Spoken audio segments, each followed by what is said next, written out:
There shall be a silent prayer or meditation.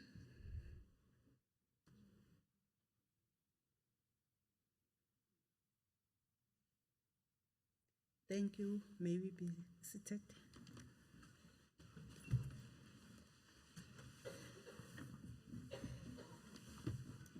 Hi, let's do it.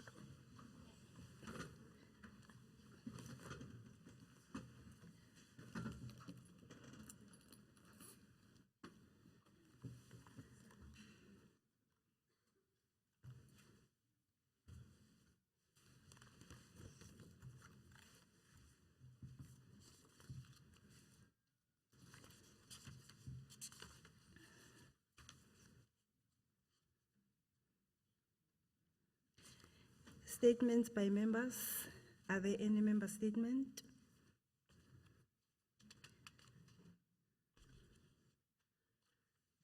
Honorable Masilela.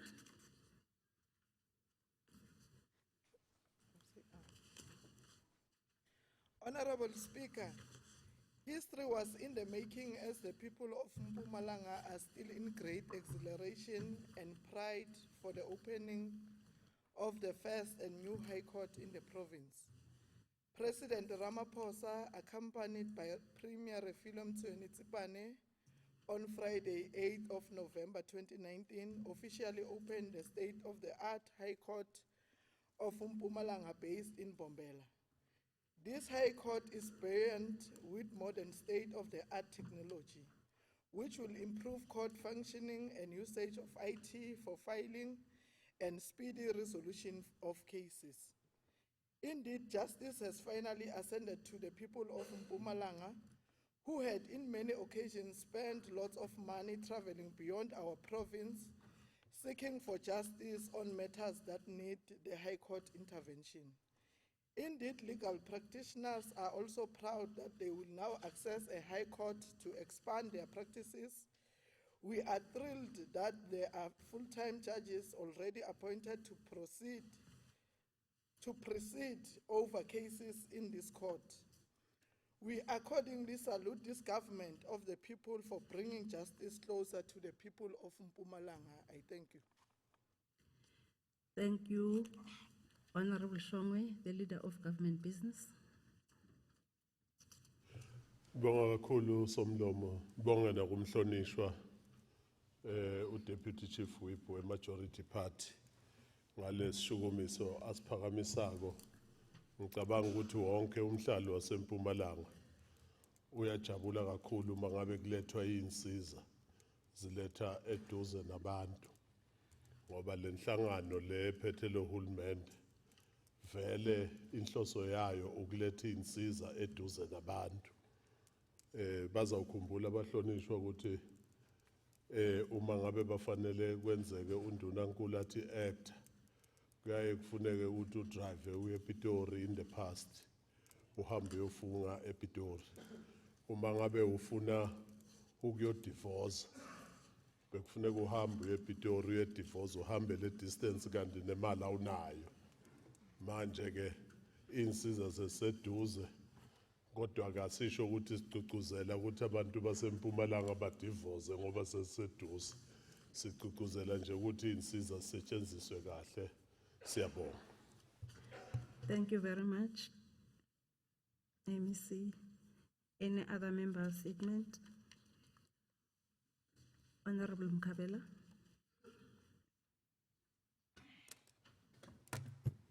Thank you, Honorable Speaker.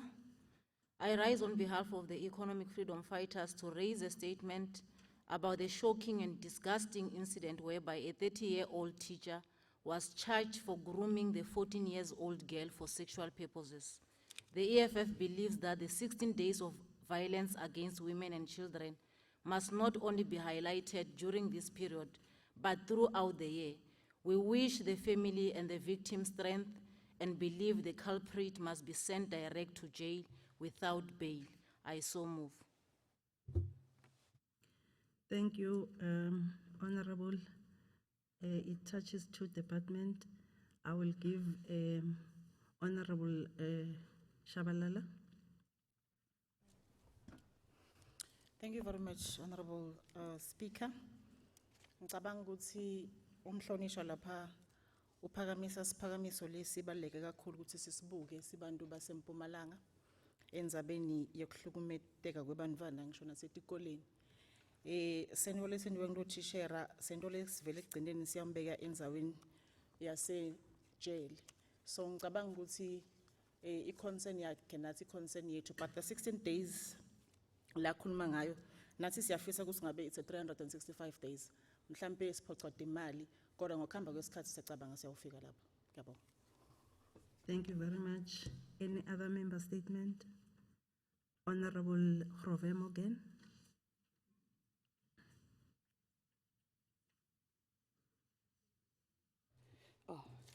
Thank you, Honorable Speaker. I rise to deliver a statement on behalf of the Democratic Alliance. Honorable Speaker, in the Treatment Action Campaign, or better known as TAC 2018, State of the Provincial Healthcare System Spotlight on Mpumalanga's report stated that mobile clinics in Mpumalanga often do not have the required medication and that the Department of Health should ensure closer and easier access to medicines to reduce the suffering of these communities. Honorable Speaker, it is more than 18 months later, and still many communities in Mpumalanga who rely solely on mobile clinics are still suffering. Just recently, the DA was saddened to learn that the plight of the informal communities of Sandra, Ritkol, Ilof, and all farming areas in the Victor Kanye local municipality, where mobile clinics that service these areas do not have working medical equipment to measure blood pressure or test blood sugar. To make matters worse, the mobile clinics do not have the basic medicines. At the best of times, they might have only a Panado. Honorable Speaker, the people of Mpumalanga have suffered long enough. Our government is infringing on the residents' rights to basic primary health care, and this needs urgent attention. I thank you. Thank you, Honorable MC Manzini. Thank you, Honorable Speaker. Honorable member is raising a very serious matter here. But instead of coming to raise it here when our people are suffering, because according to our knowledge, any mobile clinic is expected to ibe nayo yonke imithi efanele ukuthi bekhona. So if kukhona i-mobile clinic le umhlonishwa ayibonile, kufuna nje angalindi ne-legislature asifonele so that si-correct ngoba sonke sine responsibility yokumake sure ukuthi ama-services esifuna ukuthi afike ebantwini afika ngendlela yakhona. But-ke njengoba sekayirezile-ke, we'll do a follow-up because we don't expect, fana nama-clinic bahlonishwa, if khona i-clinic ethi ayinamithi, thina edepo siyazi ukuthi khona. Umsebenzi wenu ukuthi nani njengamalungu ahloniphekile nibe liso nendlebe yethu so that sonke silungise okungekho right. Kodwa le ngoba sewuyireyizile soyabheka lama mobile clinic akhuluma ngawo bese siyayilungisa amashothi khona ungahambi kahle. Ngiyabonga, Speaker. Thank you. Any other member statement? Honorable Webb.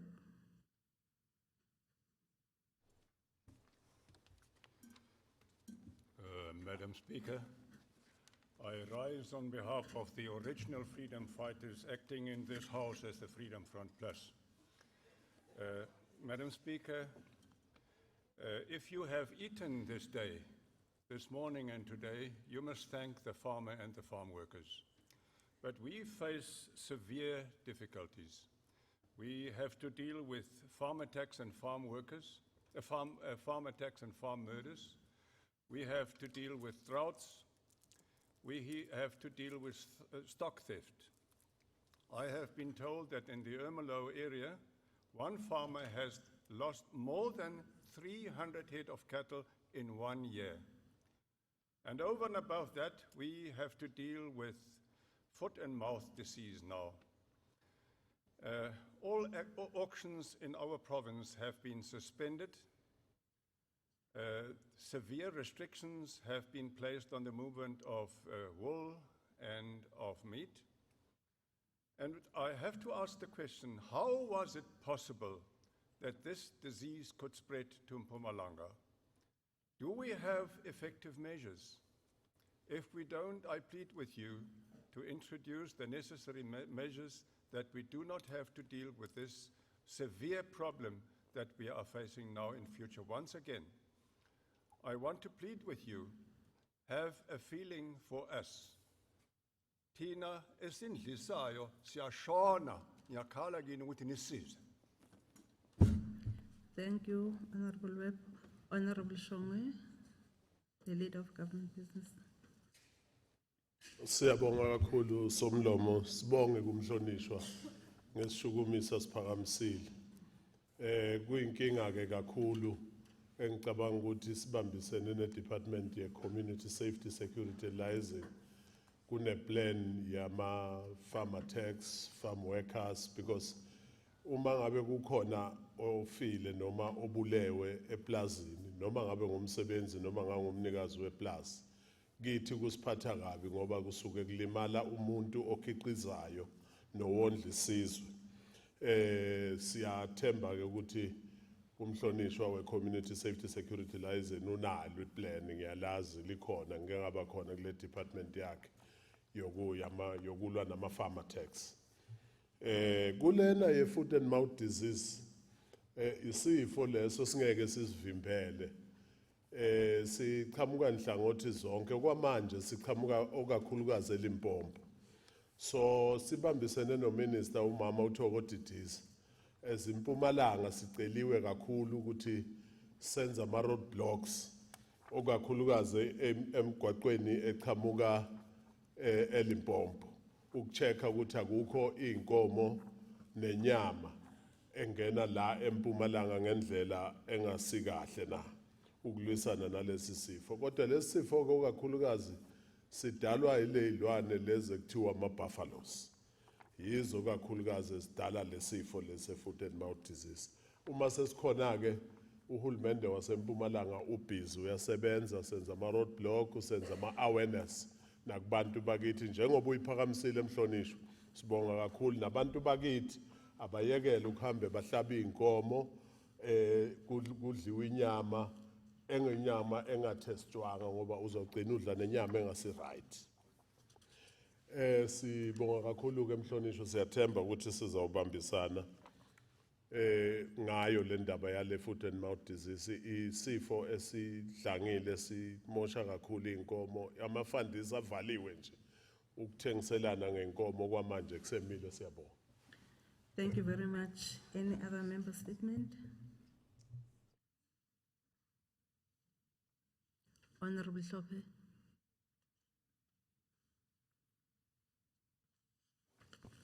Ngiyathokoza nomkhulumi ngiphakama ngaphansi kwehlangano ebusako i-ANC ukuthokozisa umphathiso wezamaphilo ukuthi iprogram yakhe le ayiranako ye-NHI iqhuba kahle kakhulu, futhi sinethemba lokuthi abantu bakithi bazothola ukusizwa kangcono eminyakeni ezayo. Sibonile lapha eHersibande Chief Albert Luthuli kwakhiwa ikliniki esezingeni elikhulu eNhlazatshe, futhi siyabonga nekliniki leyo iqhuba kahle. Sinethemba lokuthi ngasidala bazoyinikezela ebantwini. Ngiyabonga Speaker. Thank you very much. Honorable Manzini. Thank you very much, Honorable Speaker. Siyabonga Department. Mkhatshwa is one of the district la NHI was piloted khona. People of Enhlazatshe bajabule kakhulu ngoba uma ungangena lapha kule clinic ungacabanga ukuthi usesentini qobo lwawo.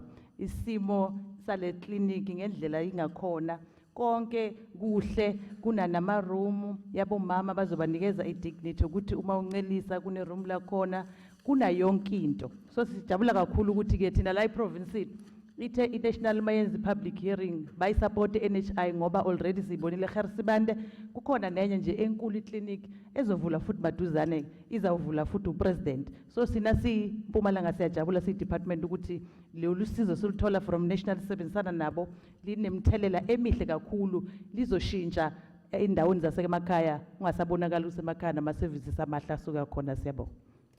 Thank you very much. Executive statements. Are there any executive statement? Honorable Majuba.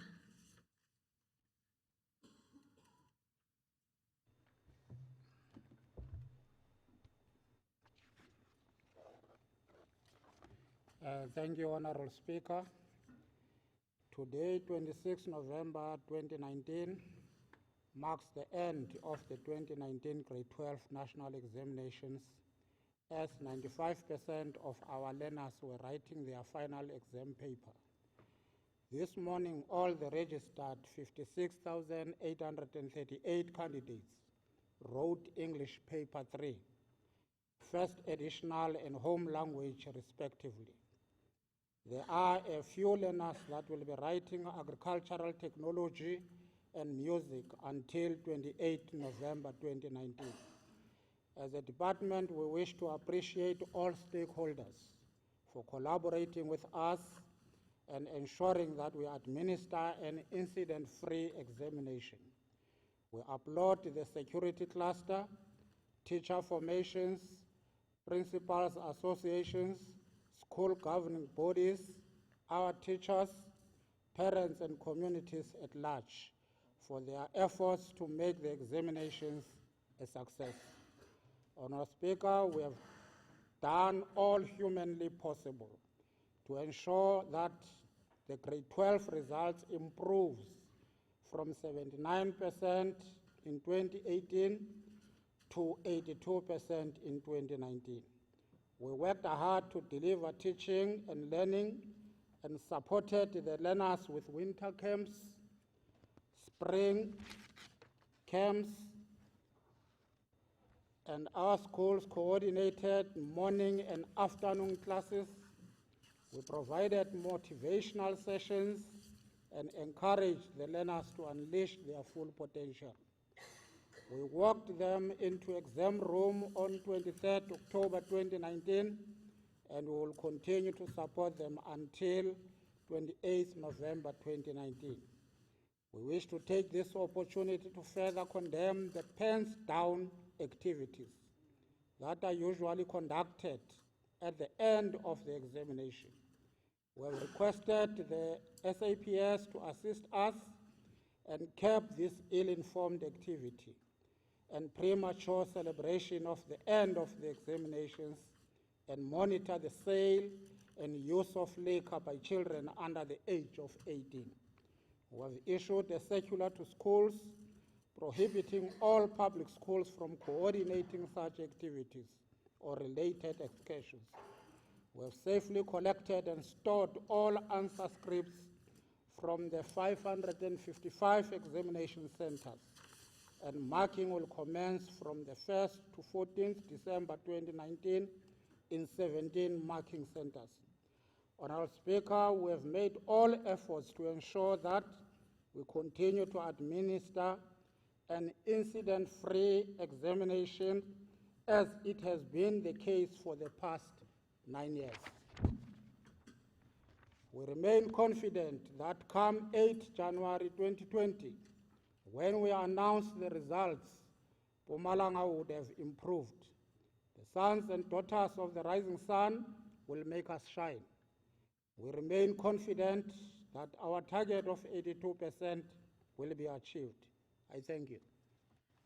Thank you very much. I now allow each party to comment on the executive statement for not more than 3 minutes. I will start with EFF.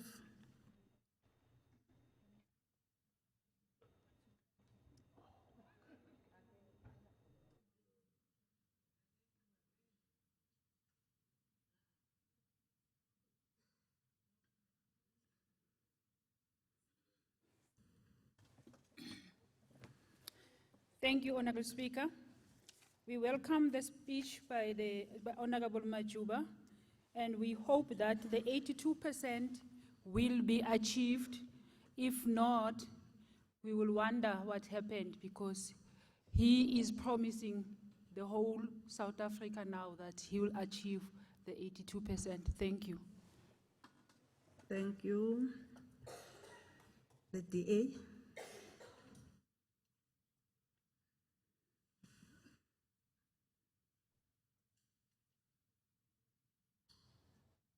Thank you, Honourable Speaker. Good afternoon to the House.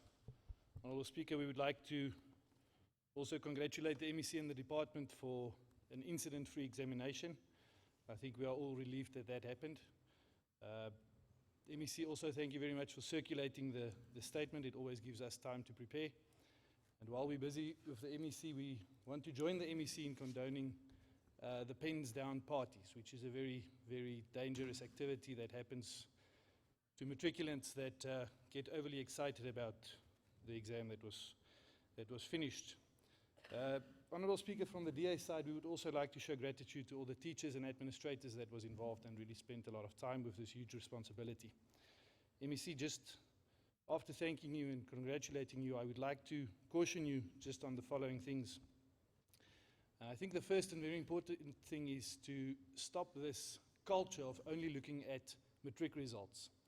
We should realize that formal schooling starts in grade R nowadays, which is a 13-year school time that you go to school, and I think it's important for us to look at 12 years of results and not only the 1 year. We shouldn't only focus on 1 year. There's a huge dropout rate from grade R to grade 12, and I think that should be a huge concern for us to keep our students in school and to make sure that we broaden our base of educated learners in South Africa. Secondly, MEC, I would urgently like you to look at the throughput rate, because the throughput rate is a huge concern if somebody is not ready for the next grade and they get put through to the next grade, because when they get to grade 12, they are not prepared for what they should do. And that brings me to my last point, which is the multi-year examination that was stopped.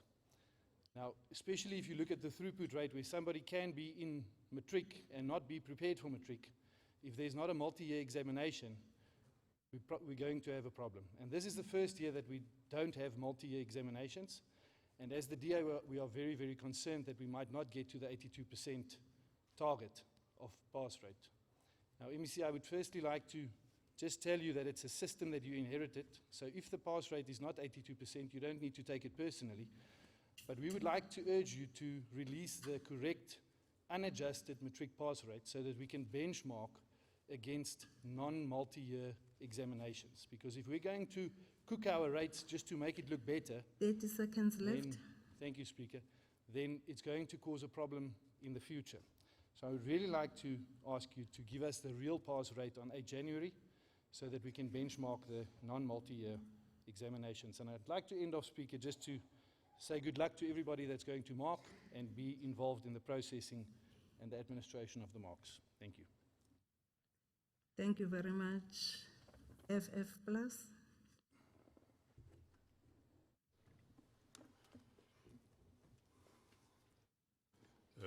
Madam Speaker, as you can see that it's more than half a century ago that I passed matric, because as you can see, I'm almost 100 years old. And if I count in overtime, I'm more than 100 years old. When we wrote matric, we thought we were very clever. And I think we were clever. But if I compare the matriculants of that time to the matriculants of today, matriculants of today are far more advanced than we were. Far more advanced. They know much more. They are much better trained than before. And I want to congratulate you on that. There is, however, one area where I have concern. For me, it's not that important what the pass rate is, because you can manipulate the pass rate by lowering the bar, lowering the criteria by which you establish how many people have passed matric. You can do that. It's important for me that we have a system where we produce quality and well-educated South Africans. In Japan, in the first 4 years, children do not write exams. They are taught good manners. They are taught respect. They are taught to be people who get along well with all other people. And that's where I believe that we must get in and teach our young people to show respect. Lezi ngane zethu zifuna ukuthi zisihloniphe. Asikwazi ukuba sibe nabantu abangahloniphi. Masihamba ngendlela ukuthi sethukana sonke isikhathi, siyawubhidliza yonke into. Siyabonga. Thank you. ANC. Honorable. Thank you very much, Honorable Speaker. We really appreciate and congratulate the Honorable MEC and the people of Mpumalanga that we had an incident-free examination process. And that is proof, Honorable Speaker, that the ANC government is providing leadership. It's proven in terms of the quality of children that we are producing and the quality of results that we are producing. If I may remind this House that 5 years back, the Mpumalanga province, in terms of the matric results, we were at below 50%. And today, it is this province which is above 70%. It is a clear indication that the ANC government is leading, the ANC government is delivering services to our people in terms of education. All what we are requesting as the African National Congress is for the students and the teachers and the parents to work together to ensure that as they have finished writing the examination, we work together that the pass rate increases in the province, and we obtained the more than 80% pass rate that the Honorable MEC is talking about. And we are confident that if we work together, the students, the parents, the community, and the teachers, we would be able to achieve those results. We are confident that more than 80% in the Mpumalanga province is in fact a possibility. When the sun rises, we wake up to work and deliver services to our people. I thank you. Thank you very much, Honorable Member. We're now moving to motions without notice. Are there any motions without notice? Honorable Mlombo. Thank you very much, Honorable Speaker.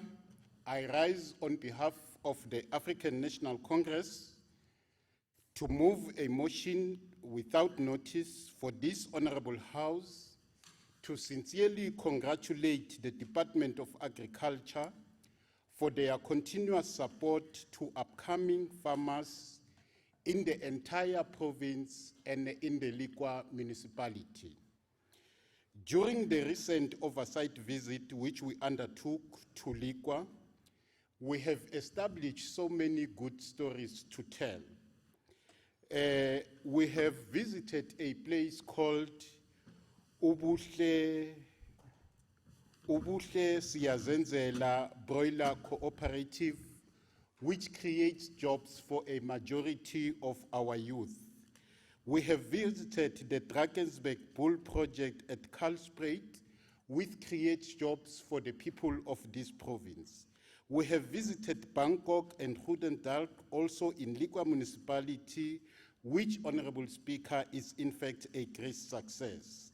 These are just a few of the many success stories that we can tell that are led by the ANC government, ANC-led government.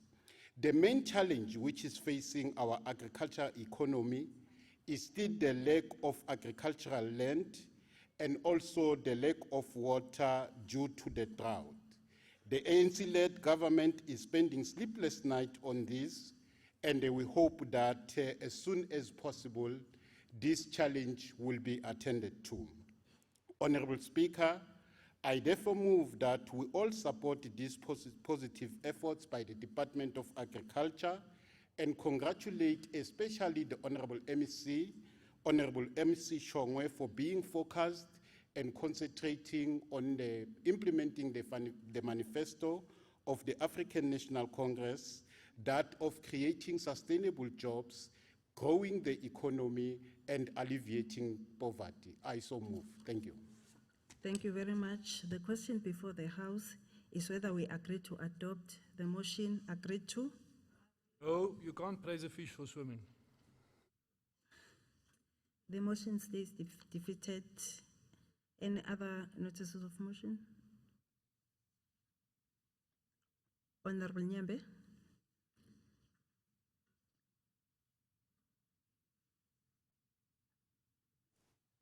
Thank you, Honorable Speaker. Honorable Speaker, I rise to raise a motion without notice on behalf of the EFF about the Nkomazi municipality's incompetence. According to the media reports, the municipality paid its employees' salaries on the 15th of October and again on the 26th of October 2019. The Speaker, the reason given by the municipality are not satisfactory, and we would like serious punitive actions to be taken against the manager in charge of the payroll, as the 18 million paid out will destabilize the work of the municipality and affect the service delivery. I so move. Thank you. The question before the House is whether we agreed to adopt the motion. Agreed to? The motion stays defeated. Any other motion without notice? Honorable Grobler. Thank you, Honourable Speaker. I rise to deliver a motion without notice on behalf of the Democratic Alliance. Noting that a recent report from the South African Institute of Race Relations revealed that only 33% of children live with both their parents. For those in single-parent homes, 39% live with their mothers, 4% with their fathers, and then others with extended family. It's unfortunate, Honourable Speaker, that single parents are the victims, and it costs them in wages, work and transport when they seek child support, just to have the other parent default and not pay. Statistics show that 90% of parents who have court orders to pay child support default on them. It's with great concern that we note that the court system is inefficient, underfunded, and not only are the arrangements unrealistic, but the law itself is not decisive enough to ensure that the other parent pays the child support. Honourable Speaker, I therefore want you to further note, or want the House to further note, that for the first time in South Africa, from the 4th until the 10th of December, National Child Support Awareness Week will be launched. Further noting, Honourable Speaker, that the DA welcomes the support of 10 legal practitioners who offered free 30-minute consultations to complex arrears cases. National Child Support Awareness Week will bring forth the plights of single parents and the impact on the children who are not supported financially by both the parents. I therefore move that this House firstly supports the National Child Support Week from 4 to 10 December, secondly welcomes the support given by the 10 legal practitioners, and lastly support our single parents as government to ensure that these children can one day have the opportunities to be future leaders. I so move. Thank you. The question before the House is whether we agree to adopt the motion. Agreed to?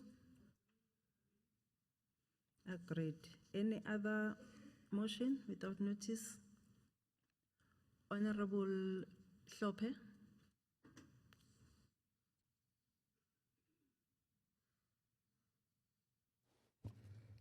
Thank you very much, Honorable Speaker.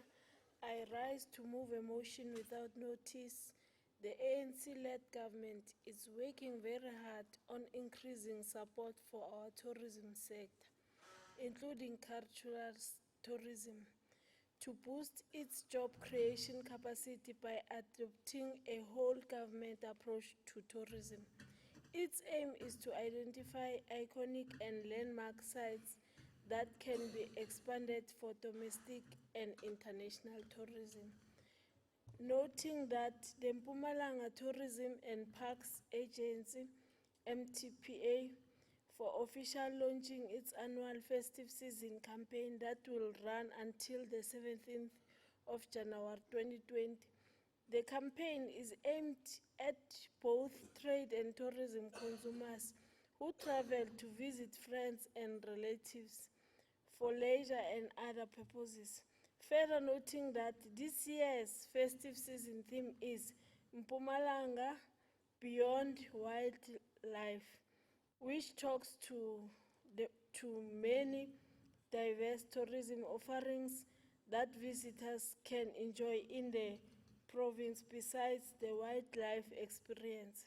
Some of those offerings include the geotrail at Mkhatshwa Mountains and the 4x4 route at Songimvelo Maloloja Transfrontier Conservation Area, the Samora Machel Monument, the Liberation Route at the Gersibande district, and the wild horses at Kapsewop.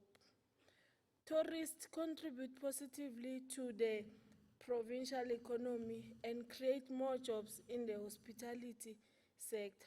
This honorable House have a responsibility to condemn the act of violence and crime against tourism. I move that this House welcome and support this initiative from the state-owned enterprise, working hand in glove with the Department of Finance, Economic Development and Tourism. I so move. Thank you. The question before the House is whether we agree to adopt the motion. Agree to? The motion stays defeated. Any other motion? Honorable Mashilo?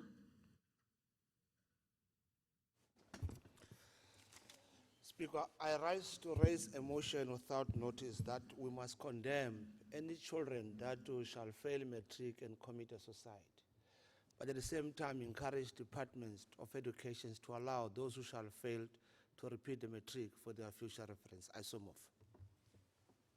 Thank you. The question before the House is whether we agree to adopt the motion. Agree to? Agreed. So it's agreed. Thank you. We are now moving to notices of motion. Are there any notices of motion?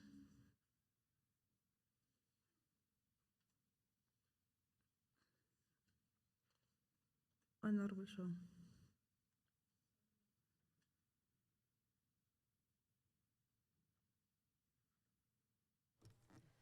Ngiyabonga Somlomo. Ngithanda ukuphakamisa nasi ishukumiso. Sukela sivulele eParliament. Akabonakala umhlonishwa Sithole. Rule 25 uthi a member must attend all sittings and meetings that and an honorable member must not be absent for quite some times in the sittings.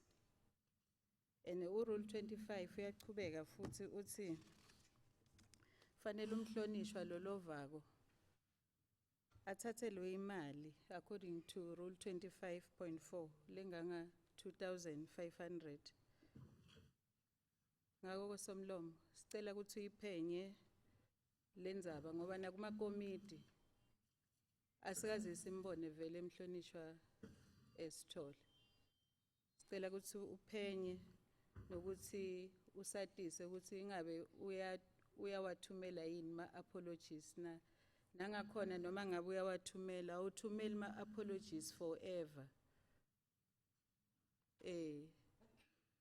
Angeke ahole umhlonishwa ahlele ekhaya noma ngabe kwende njani kumbe mayimane onjani mara ufuna abuye emsebenzini asebenze. Ngiyabonga. Thank you. Motion is noted and will be dealt with accordingly. We are now moving to formal motions. I am informed that there are no formal motions. We should proceed to orders of the day.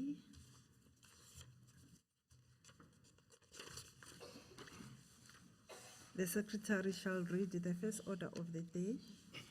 Order number 1, Senate debate on the people with disabilities. Thank you. I have a speakers list in front of me. The first speaker will be Honorable B.T. Shonge from the ANC. 4 minutes.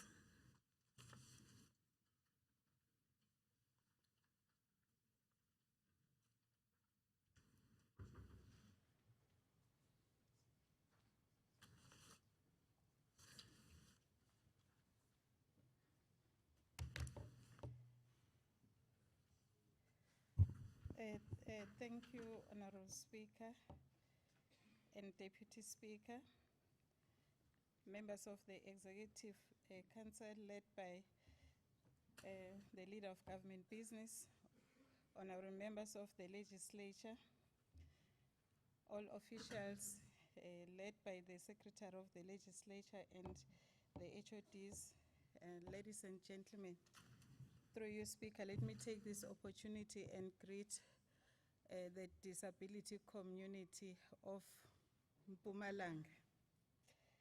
Honorable Speaker, we want to applaud you for organizing a disability parliament last Friday, which afforded us an opportunity to celebrate the abilities of the people with disabilities. We have already launched the Disability Awareness Month in the province, and the country will hold its National Day of Persons with Disabilities on the 3rd of December. And Mpumalanga will subsequently follow with events on the 5th, 6th, and 9th of December in all 3 districts. In the same time, there are a series of activities that will be undertaken by all departments and entities as part of a program of action. Former President Nelson Mandela, who was one of the pioneers and a champion for rights for people with disabilities, taught us to never undermine the rights of people with disabilities. And in line with his teachings, we shall continue to do so.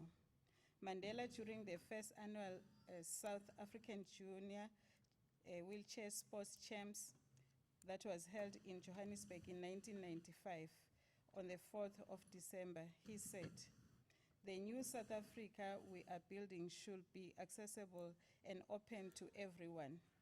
Children with disabilities are equally entitled to an exciting and brilliant future. We must see to it that we remove the obstacles which include poor access to facilities, poor education, lack of transport, and lack of funding or unavailability of equipments. Only then will the rights of the people with disabilities to equal opportunities become a reality," unquote. On foundation for the empowerment and emancipation of people with disabilities was laid by this stalwart, and will continue to work towards addressing all challenges that might still exist in the sector. We want to recommit ourselves to continue creating a better life for all the people with disabilities, and we will not falter on this noble mandate. The apartheid government marginalized people with disabilities, and such marginalization was entrenched into society. But we have moved as the ANC-led government to change that, and we will continue creating exciting opportunities for all our people, working towards creating an inclusive society. Somlomo, we want to remove all barriers for people with disabilities so that they can access and participate in all activities in our communities and government programs. We cannot discriminate against the sector, and we should be agents of transformation and empowerment of people with disabilities.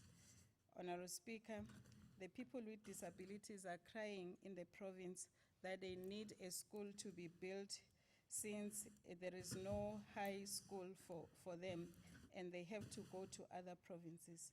And we want to take this opportunity to applaud the 5 departments that have complied in terms of the target of 2% in terms of employment. We want to congratulate the Office of the Premier, which is leading in that regard.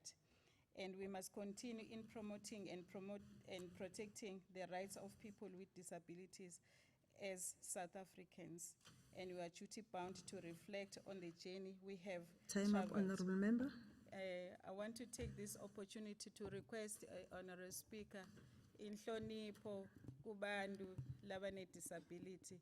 We don't want ever to see what happened last Chairperson, last Friday, the disrespect. Thank you. Thank you very much. The next speaker is Honorable TMJ Grove Morgan. 3 minutes.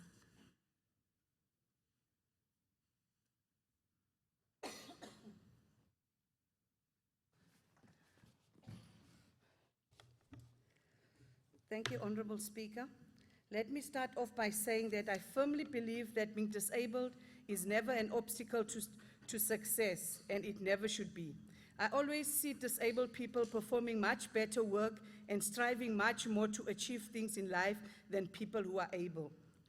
Given their will to succeed, I do believe that there is lots more that we as government should do to ensure that those who are disabled are integrated in a non-discriminatory society. There are higher levels of unemployment among people with disabilities, and our very own provincial government cannot stick to the target mechanism when it comes to the employment of people with disabilities. I came across a rather interesting article on the South African government news website titled "Mbombela Establishes Library Services for Visual Impaired." I was happy reading that libraries in Hazyview, Masoy, Matsuluka, Bokweni, Zwelisha, Valencia Park, Nelsville, Nelspruit, and Msogwaba have access to specialized playback machines known as DAISY in 2013, as stated by Joseph Nkala. Honorable Speaker, I conducted oversight in Mbombela, and I visited Nelspruit, Nelsville, and Valencia libraries. The system is present in Nelspruit Library, and I gained first-hand experience into the way it works. I think it is remarkable as it allows someone who is visually impaired to still type, use the internet, and the likes. However, when I visited Valencia and Nelsville, there were no such machines. As it was stated that all of these machines are available since 2013, where did the money go, Honorable Speaker? This further makes me query the level of corruption in this project. Honorable Speaker, the public library in Valencia is not wheelchair friendly, even their toilets. Where do we leave our disabled people? Honorable Speaker, let us as government ensure that we promote the freedom of movement among all our people, abled or not. Let us ensure that our public transport caters for the needs of someone who is disabled. Currently, we do not have public transport for people who are disabled, and furthermore, this is a clear violation of the right to dignity, as they would have to be carried by strangers. Honorable Speaker, in closing, let us remove all forms of discrimination against people who are disabled. And most especially, let us ensure that all government departments and public facilities are accessible to all our people. As we know that from the 3rd of November to the 3rd of December is declared National Disability Awareness Month. Let us stick to that, and let us treat our disabled people with dignity. I thank you. Thank you, Honorable Member. The next speaker will be Honorable B.M. Lubisi from the ANC. 4 minutes.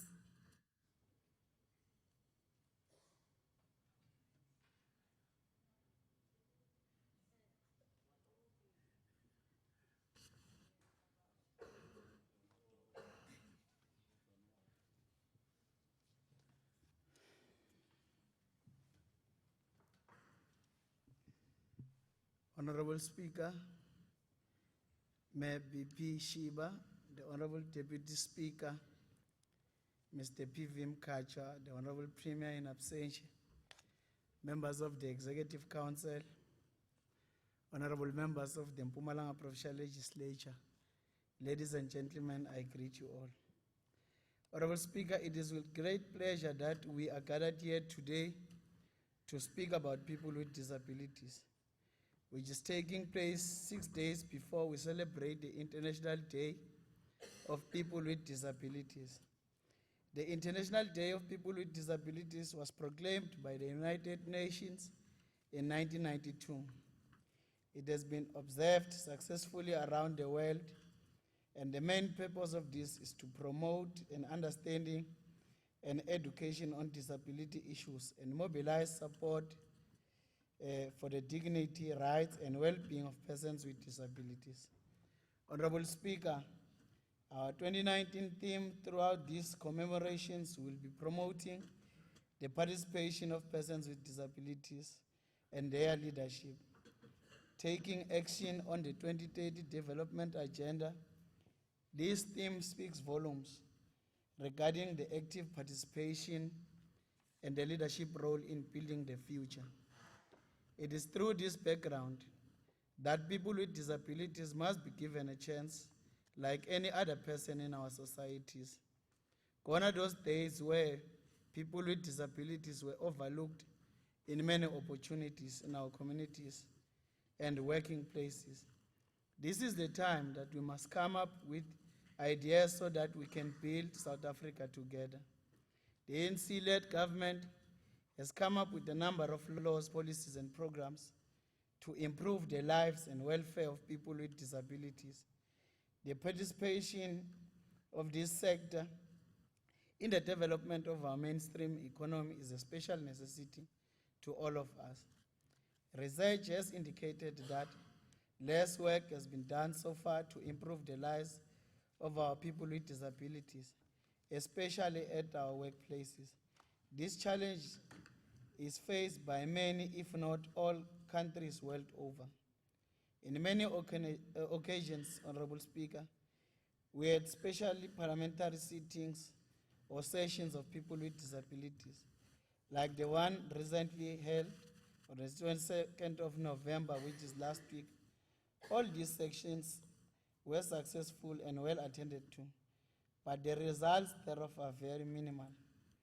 Honorable Speaker, we tend to be very slow when coming to responses and implementation of decisions taken during these deliberations. Honorable Speaker, statistics show that the rate of unemployment for people with disability is very high, the most affected being women and youth.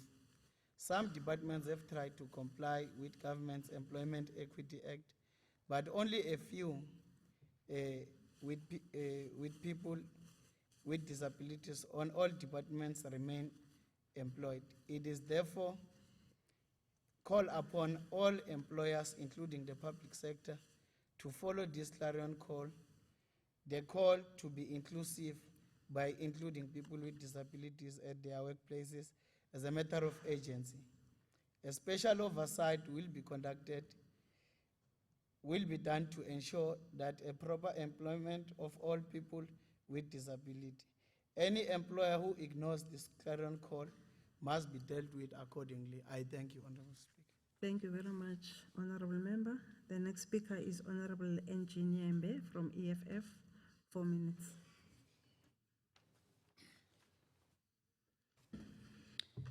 Thank you, Honorable Speaker, for allowing us time to debate the status of our people living with disabilities. We would like to say people with different abilities are our kids, grandparents, and partners, meaning we live with them and see how much we the society and the government continue to discriminate them, especially when it comes to service delivery issues and their social well-being.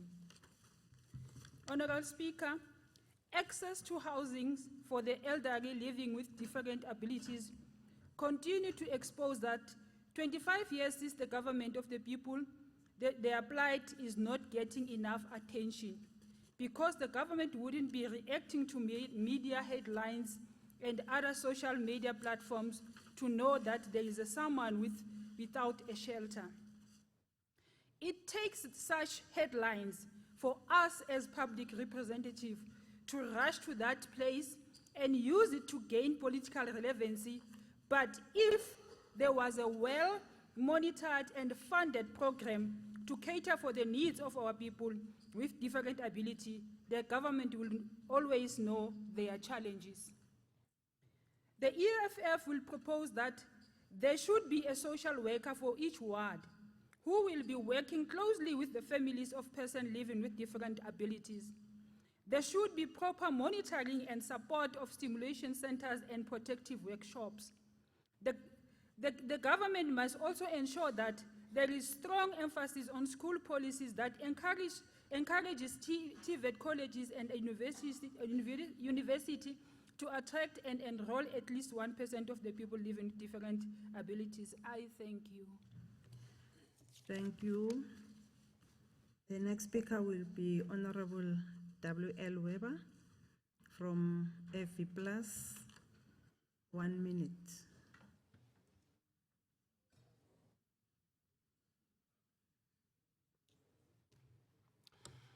Madam Speaker, Umfazi wami disabled, use-wheelchair. Ngihamba nako malanga onke, ngolesihlanu besilapha, bengikhona mina, bengilalela laba bantu, ngoba izinhlungu zabo ngiyazazi, ukuhlupheka kwabo ngiyakwazi. Mina bengilalela lapha, kodwa Madam Speaker manje uyangihlupha. Unginika man with 1 minute, mina ngineyinkinga engaka, kodwa i-DA bengekho. Abanandaba nalaba abahluphekile, they don't care about anything. But they are being taught by their leader. Their leader, I do not know how she looks like. You must send me a picture that I can notice her. Manje, mawuswela indoda, ezawukhulumisa laba abahluphekile. Thuma mina, send me.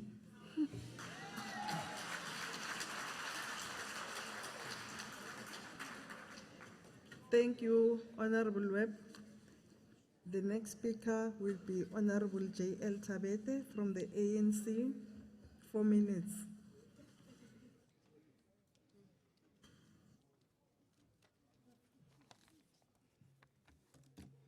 Thank you, Honorable Speaker, our MECs, members of the legislature, the heads of the departments, tihambeli tethu, tivakashi tethu letihle, ngiyanibingelela. Ngithanda kuthatha leli thuba somlomo. Ngibonge lithuba lenginikwe lona ukuthi ngikhulume ngebantu lebaphila nekhubateka.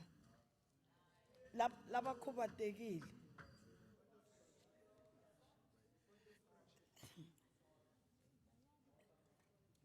Ningixolele bahlobo bami ngifuna kubita lokulokahle balaba khubatekile ngithi. Yebo. Oh, ngiyabonga. Ngicela kuthatha lelithuba ngixolise ke ngoba ngifuna kulwa nani bahlobo bami nginithanza kakhulu. Nethi ngoba elimi liyashelela ngithi. Ngifuna kuthatha lelithuba somlomo ngibonge ukuthi ngithole lelithuba ukuthi ngibe kule nkulumo mbikiswano yebantu bakithi labakhubatekile. Ngifuna kusho ukuthi bahlonishwa bethu uma sibuka la ema-departmentini kaningi ma-department lamaningi aba-comply nalokuthi kufanele each department ibe na 2% kulabantu bakithi labakhubatekile ukuthi babaqashe. Nale misebenzi lelula nje abakhona ukuthi babafake kuyo. So sifuna kucela ke ku department ukuthi wonke ama department nema entity wethu egovernment abakhumbule ukuthi kunebantu bakithi labakhubatekile. Laba lebaphila nale sifo lebathi albinism siyacela ukuthi i-department o labane albinism. Okay, ngiyabonga bahlobo bami ngiyafunda. I-department ye health babathengele tibuko somlomo ngoba la etikolweni akusibo bonke labatali bakhonako ukuthi babathengele tibuko ene bafunza kabuhlungu. So siyacela ukuthi njengaloku sikhona ku distributor ma sanitary towel nabo siba accommodate ukuthi sibathengele tibuko bakhona ukufunza kahle. Tikolo leti talabakhubatekile la eMpumalanga tincane kakhulu. So siyacela ke ku department ukuthi atibe khona letikolo ushilo make shongwe ukuthi ma high school kakhulu awekho lawa la accommodator laba labakhubatekile. So siyacela ukuthi nabo batiwe ukuthi bakhona babakhele tikolo leti ba accommodatabo.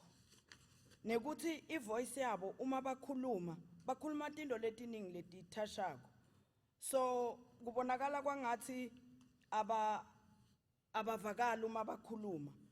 So kuthi sebayakhuluma kuyavakala kutobonakala ngekuthi nalaba bakuma business abayekele kufranta ngalabantu labakhubatekile. Bathi bathola amathenda kanti bayatidlela le mali. Nabo bayafuna ukuthi babe nabo soma business babo lebatokhona kubanakekela. So uma siyokhona ukuthi uma bakhuluma sibeve singabayuzi kodwa sende ukuthi nabo bative bayingcenye yebantu leba normal kungabonakala ukuthi bona bakhubatekile. Ngicabanga ukuthi i-government itabe idlale lichaza lelikhulu kakhulu.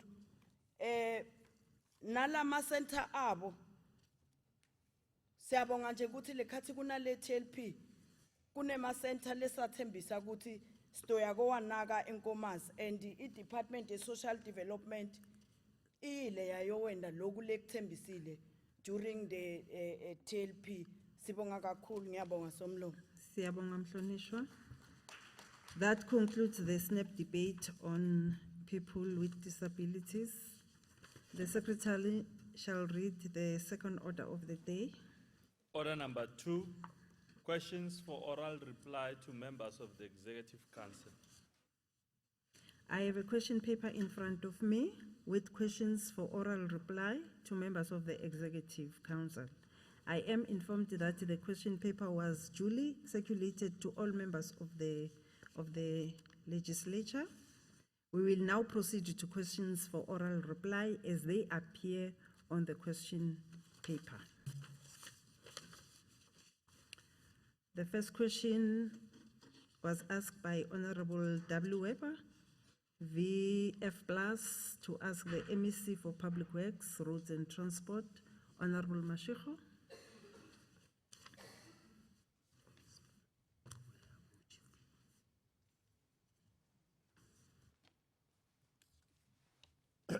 Thank you, Honorable Speaker. The members of the Provincial Legislature, members of the Executive Council, the communities that are invited to the sitting today. Well, the following is regarding the amount of land owned by the Department of Public Works, Roads and Transport in the province. Will the Honorable MEC please answer the following questions? Question number 1. In written questions asked by the members of the National Assembly regarding the amount of land owned by the Department of Public Works, Roads and Transport in the November 2017 results indicated that the department owns 1,014 unutilized properties in Mpumalanga to the value of 1.14 billion and totaling 117.99 hectares. In comparison, what is the percentage of the land that is now being utilized for housing, agriculture, and the betterment of the people of Mpumalanga? The response is the Department of Public Works, Roads and Transport owns 834 vacant land, which is unutilized properties to the value of 277 million and totaling 3,106.2036 hectares. Most of the assets are residential and land that was used for road camps situated in different towns in the province. The vast majority of land in the province rests with National Department of Public Works and Department of Agriculture, Rural Development and Land Reform. Both departments are leasing some of the land to young emerging farmers for agricultural and business purposes. Portfolio of evidence of the leases can be requested from these departments. Question 2, what are the annual expenses incurred for the maintenance of these unutilized properties? Well, the response is that only rates and taxes are paid for these properties. Question 3, what is the department doing regarding the release of public works properties as part of the government's commitment on releasing state-owned land that is mentioned in the expropriation bill? The department is committed to release state-owned land in support of the expropriation bill. To this effect, A list of unutilized, which is vacant state land, has been identified. A list of unutilized state land was submitted to the Department of Agriculture, Rural Development, and Land Reform for consideration and reporting. Fourth question, how much of this department's land has been earmarked for release as part of the government's commitment to the expropriation bill? The department is committed to release state-owned land in support of the expropriation bill. In principle, all unutilized vacant state-owned land is available for release in support of the expropriation bill. However, the release of such owned land will be subject to the requirements and compliance at that particular time. Thank you, Honorable Speaker. Thank you, MC. Honorable Webb, do you have a follow-up question? Thank you very much. Any other member who have a follow-up question? Honorable Grobler.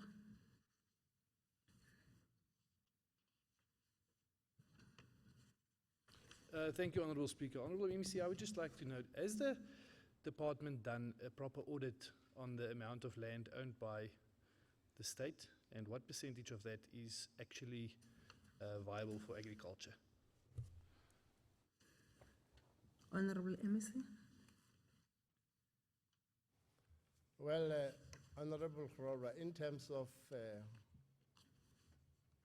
what we have as an audit, is in terms of what I'm speaking to, but we are open.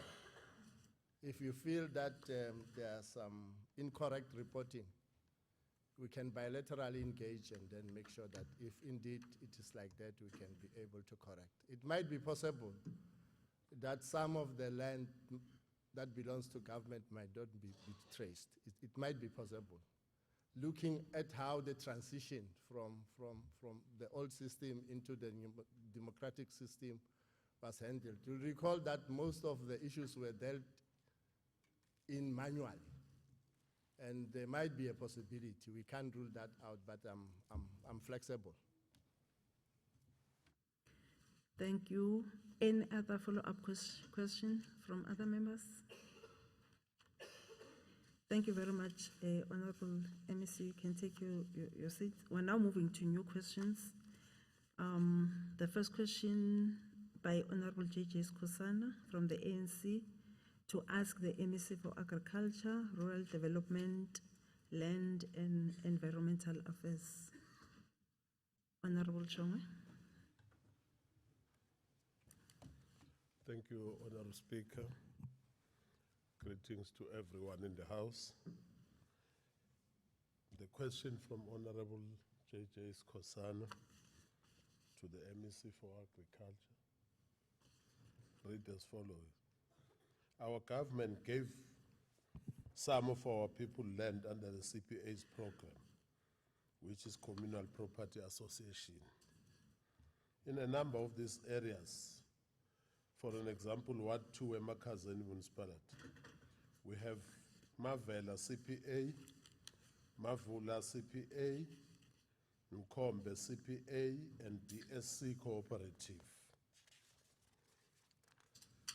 Nothing is done to help these communities in agricultural activities, and there's a totally no help from the Office of Agriculture in Belfast. Only white farmers are benefiting from this office. I want us to take note of that one. And the question is asking me whether I am aware of the situation. And my response as an MEC is that the department is quite aware of the plight faced by the number of farmers under the CPAs in the area. What did we do as a department to redeem the situation? And the response is The Provincial Department of Agriculture, Rural Development, Land and Environmental Affairs has over the years been provided post-settlement support to CPAs after being settled by the Department of Rural Development and Land Reform.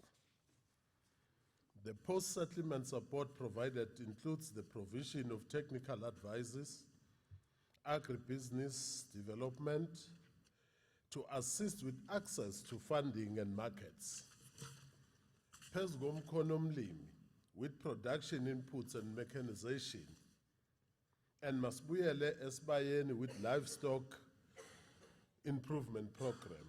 All these programs and others are accessible to all farmers in the area, including the CPF. I want us, Honorable Speaker, to take note that as a department, when we give support to farmers, we don't look at the color. Yes, indeed, we are biased from the disadvantaged communities. But stomach does not know of any color. If you are hungry, you are hungry.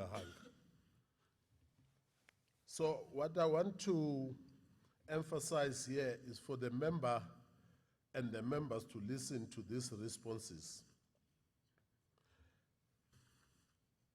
With regards to CPFs, as mentioned, and here are the following responses, Honorable J.J. Khosa. I want you to take note of this and other members. Mavula CPA registered as Mavula Singene CPA. The last contact with the CPA members was in November 2019, which is this year. And in this ending month, to determine what services is available from my department. The department is in a process of developing specific programs together with the members of CPA. In Mkhombe, CPA, registered as Nomkhombe CPA. The CPA received assistance in the form of an agricultural production, inputs and infrastructure support that includes fencing from department in a period between financial year of 18 and 19. Extension and advisory personal services were given to them. BSC Cooperative, the departmental local office have engaged the Department of Rural Development and Land Reform in Kangala district to verify it on their database for possible handover for a post-settlement support. Once the CPA has been located, the local agricultural office will provide support to them. That is their responsibility. That's why we have those offices in all the municipalities in the province.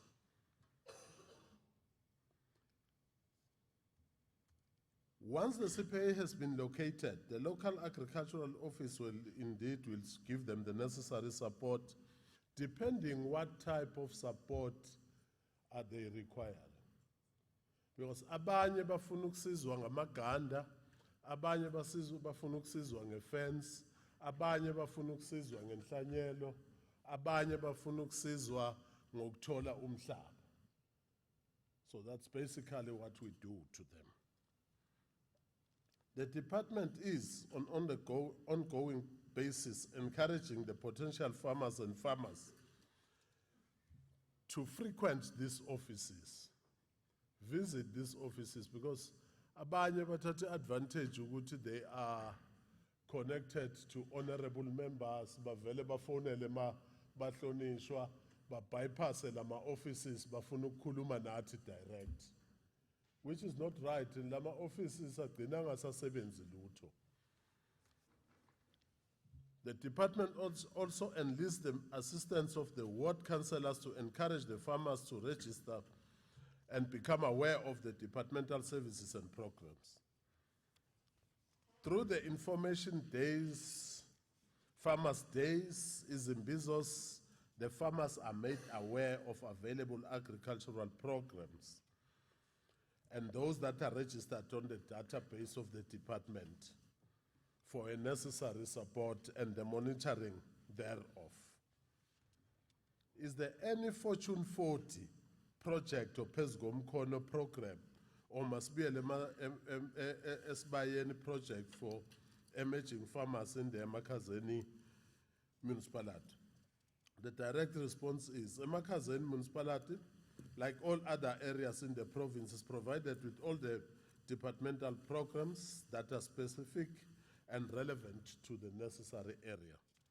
The programs include PESGOM Kono Mlimi, Masbuyele Sibayeni, Land Care, Agribusiness Development, vet services, and all other necessary support that might be required. Subsistence and smallholder producers in the Mkhatshwa municipality have been supported with the mechanization, production inputs, and garden tools over the past few years. In the current financial year, the department will continue to provide support through the same programs. However, currently there is no Fortune 40 project in that particular space. And ngokuhamba nokubona kwethu iFortune 40 ifuneka kibo bonke bomasipala. Nakhona eMkhatshweni sizofika. So akukho la singeke sifike khona ngeFortune 40. Siphinde sisho ke ukuthi nesomiso ke sibhokile. Isomiso ke singaphezulu kwamandla ethu. Uma imvula ingani isinikeza inkinga. That is why siyaye as this department speak. Spending sale department layer agriculture asifani nespending se public works, roads and transport, nese health, nese education, nese community safety, security, liaison, nese human settlement, DSD and other departments. Because thine asifaki inhlanyelo, asilifaki ikhuba phansi kungakabi manzi kwana imvula. Immediately you do that, yazi ukuthi yonke leyo mali ihambe mahhala. That is why you know ukuthi spending sethu when other departments are at 50%, thina at 35%, because suke simele ongaphezulu ukuthi asinisele imvula. Siyabonga. Thank you very much. Honorable Member, do you have a follow-up question? Ngiyathokoza nomlomo wesibethamthetho. Ngithokoza nempendulo esizithola umhlonishwa uMEC Shongwe. And begodu ngithabela nokuzwa ukuthi iFortune 40 iprogram yakhe nevision yakhe ukuthi fanele ngathani bakhona kibo bonke omasipala. NeMkhatshweni nayo izayithola ngendlela atsho ngayo. Phela lokho sikubuzela ngoba Speaker, uma abantu bathola ihlabathi silindele ukuthi bakhiqize ukudla ehlabathini. Njengabo labo ekade bayiphethe ihlabathi bakhiqiza ukudla. Nayizakithi nathi thina abantu ekade singatholanga ithuba lokuthi sithole ihlabathi. Ihlabathi leyo ibereke, sibawa leyo support iqhubeke phezu komkhono omlimi iragele phambili ukuze ikhiqize ukudla. Ngiyathokoza. Siyabonga kakhulu. Honorable MEC, do you want to say something? Cha, somlomo ngabe ngimosha isikhathi sakho nesikhathi sendlu yeshaya mthetho. Umhlonishwa bekasigqugquzela ukuthi sisebenze sephambili. Bakhumbule phela abahlonishwa nabahlali baseMpumalanga ukuthi undunankulu umama uRefilwe Mthweni Tsipane ubisa back iCRDP. iCRDP nayo izolekelela bonke labo masipala ukuthi bakhona ukuphila ngeagriculture. Izabe lidwa yithi yona kumehluko weCRDP somlomo ifaka umama we-human settlement, ifake umama we-DSD, ifake ubaba we-public works, ifake umama we-health, ifake umama we-safety, ifake ubaba we-education, ifake umhlonishwa we-court. Thank you very Yes. much. Are there any follow-up questions from other members? Honorable Grobler? Thank you, Honourable Speaker. MEC, you know that we always speak about the CPAs and I do believe in the importance of them. I appreciate your feedback that you gave, you know, about when last did the department have contact with the CPA. You mentioned the Mvula one was in November, and etc.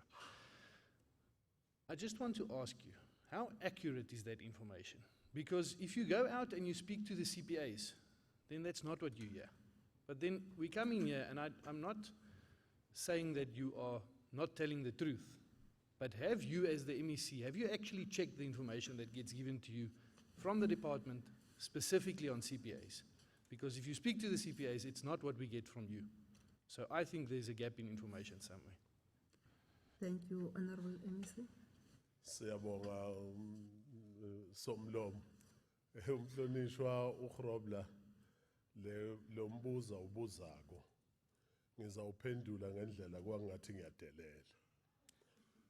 Ngisho ngani ukuthi nguphendula kwangathi ngiyodelela. iCPA uma ngabe umhlonishwa uyayazi into ayizele la parliament. Kufanele azi ukuthi iCPA iyicompetence national. So thina njenge department yaseMpumalanga siyamitha nalama CPAs ngoba hlala nathi la eMpumalanga. Akusho ukuthi makuyi CPA usukumitha nesipoko. Umitha ne-CPA ngabahlali bala eMpumalanga, simitha nabo on daily basis. Sikhuluma indaba ze agriculture. Sikhulume nendaba zomhlaba abanawo abanye bakhona bahlalela ukulwa. Bangasebenzi lo msebenzi abawutholela lo mhlaba wona. So sikhuluma nawo le information is very much accurate. Uma ngabe umhlonishwa afuna ukwenza oversight njengomsebenzi wakhe wekwenza oversight akahamba ukwenza oversight abuye nereport. Siyabonga. Thank you, Honorable MEC. Any other follow-up question from other members? None. Thank you very much, Honorable MEC. The next question from Honorable Hlophe, ANC, to ask MEC for cooperative governance and traditional affairs. Honorable Msibi.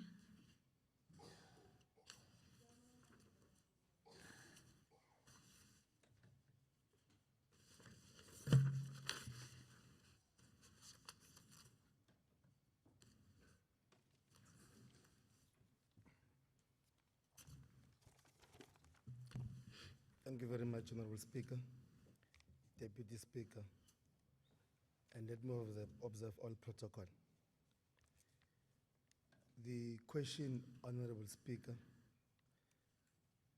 from Honorable Hlophe is, the people of Botleng and Delmas, Victor Khanye municipality, are unhappy about the rocketing cost of electricity and continuous lack of water in Sandra, Elof, and Redcall areas.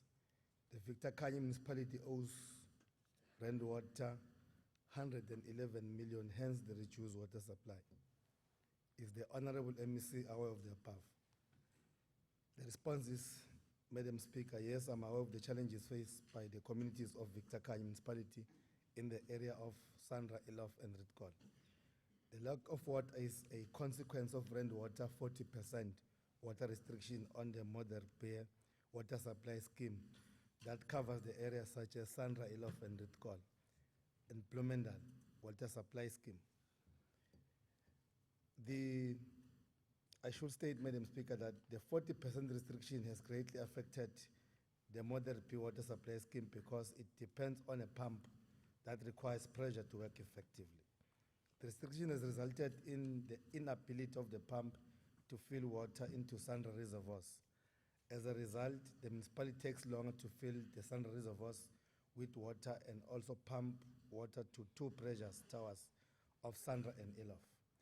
It is important for Honorable Hlophe to note that the Blomendal water supply scheme that supplies water to Delmas and the areas of Botleng is not severely affected as the scheme is gravity fed. To date, Rand Water debt of the municipality has escalated to 133,209,000 rand due to non-payment by the Victor Khanye municipality. Second question is, are there any plans in place to redeem this dire situation in Telmas and other areas at Victor Khanye? The response, Madam Speaker, is yes, there are plans in place to address the situation and ensure that the members of the communities have access to water.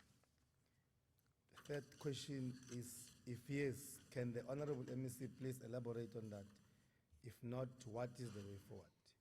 The response, Honorable Speaker, is in the interim, water tankers are strategically positioned in 4 areas, which is Ilof Water Tower, Sandra Main Road, Sandra South African Police Station, and Sandra Library, ensuring water access to communities.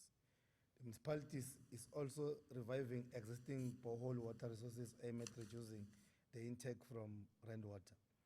This action will reduce full dependence on rainwater by the municipality.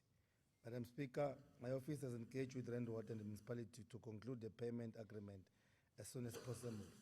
And this agreement will then allow water to lift the water restrictions, and the situation will thereafter normalize. The fourth question is, can the Honorable MEC elaborate on how the problem of water supply will finally be resolved in all municipalities in the province? The response is, it is important, Madam Speaker, for the House to know that only 2 municipalities are affected by rainwater restriction, and they include Victor Khanye and Covenant-Pegi, as indicated earlier. My office will ensure that finalization of payment agreements by these municipalities and rainwater are reached. I should state to the House that province is hard at work to address the water challenge in the province. In illustrating the efforts of this provincial government, a total of approximately 8 billion was spent within the last 5 years into address basic infrastructure challenges through the MIG. Our municipalities continue to implement infrastructure projects to address the problem of access to water. Madam Speaker, recently some of our municipalities have been experiencing effects of climate change, resulting in drought, minimal rainfall patterns, and low dam levels. The department, together with the Department of Human Settlement, Water and Sanitation, are busy finalizing a provincial assessment on drought to determine the extent of the drought per municipality and the need to declare of drought by the province, which is going to take place tomorrow during the cabinet. I thank you. Thank you, MEC. Honorable Member, do you have any follow-up question? Honorable Speaker, thank you, and thank you to the Honorable MEC for the responses. My plea will be that the Honorable MEC to assist the municipalities in making sure that they deliver water, as water is the basic need, in particular in Dr. J.S. Moroka and Tembisil. If the Honorable MEC can assist those 2 municipalities to meet their demand there, I can be very much appreciate Honorable MEC. Thank you, Honorable Member. MEC, is there anything that you want to say in terms of the comment No, by? Honorable Speaker, we take note of the submission. And Okay. we'll do so. Thank you very much. Are there any follow-up questions from other members? Honorable Grovem again.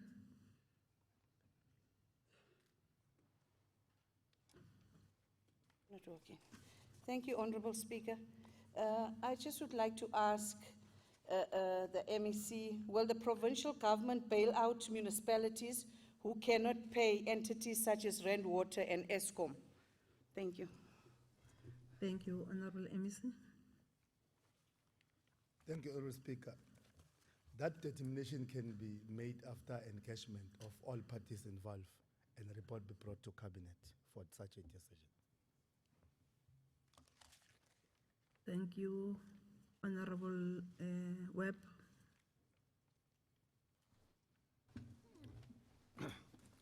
Madam Speaker, I get complaints from this municipality virtually on a weekly basis. And from what I hear, the real problem is not only technical problems.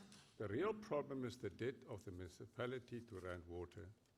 Now, my question is it fair that people who have not contributed to the problem are being punished, and those who are the real culprits, that they get free without any punishment to them. Thank you, Honorable MEC. Thank you, Honourable Speaker. We want to encourage Honourable Weber that the complaint that you get weekly must forward them to us for us to respond. Because it will be difficult for us now to determine a weekly complaint that you get. So as when we get them, other honourable members, they know, they contact us and respond to those issues. Thank you. Any follow-up questions from other members? None. Thank you very much, MEC. The next question is from Honorable MC Sedibe from EFF. I could not receive any apology in that regard on the side of EFF. It means that the question falls off. I'm now moving to the next question by Honorable B. Grobler to ask the MEC for Finance, Economic Development and Tourism. Honorable Manzini will stand in for Honorable Ngomane. I've received an apology in that regard. Honorable Manzini. Thank you, Honorable Speaker. The question from Honorable Member B. Grobler with regards to the Department SOE, your MER, MEGA, and MTPA, and the salaries paid to the executive management, can the MEC indicate the following? According to the organizing sizing grid of SOEs, what size companies MER, MTPA, and MEGA? The response is that both the MER and the MTPA are classified as Schedule 3C public entities, whereas MEGA is a Schedule 3D public entity, and MEGA is a provincial business enterprise and development finance institution, which has 259 positions and its approved organizational structure. Currently, about 185 employees are on its payroll, excluding intern, temporary staff, and seasonal farm workers. The second question, what was the revenue and asset recorded for each SOE in the 2018-19 financial year? The response is that the MTPA asset that were recorded in 2018-19 financial year totaled 509,125,349 rands and broken down as follows. Property, plant and equipment, 473,584,947 rands. This amount includes building to the value of 269,098,145 rands. Intangible asset, 257,195 rands. Heritage asset, which referred to as protected areas, total to 35,283,207 rands. The revenue collected by the entity was 58,407,940 rands, as against a target of 60 million rands. The under-collection was attributed to protest actions by communities at key revenue-generating nature reserves like Sungimvelo, Blade, Manyeleti, and Andova, and the closure of some facilities due to infrastructure upgrades. With regards to the MER, the entity recorded the total asset value of 74,877,131 rands. It collected and transferred revenue totaling 228,728,635 rands. It should be noted that the entity was allocated an amount of 95,310,000 rand for the period in question. With regards to MEGA, the entity assets amounted to 1,077,000,000 rands, up from 1,131,000,000 in the 2017-18 financial year. In terms of the revenue, it collected 190,800,000. What guideline does the department use to determine the executive management salaries of the SOE? The MTPA used the services of the professional company to determine the salaries of the executive management, and this follows a process of benchmarking with government practices and other similar public and private entities performing similar functions. The service further conducts job grading, which looks at, amongst others, the key performance areas and the job weight. The evaluation method used in this regard is a Patterson job evaluation method. With regard to MER, it also utilizes the services of independent consultant to determine the salaries of executive management. At MEGA, the salaries were determined after benchmarking and grading process utilizing the Patterson method of job evaluation.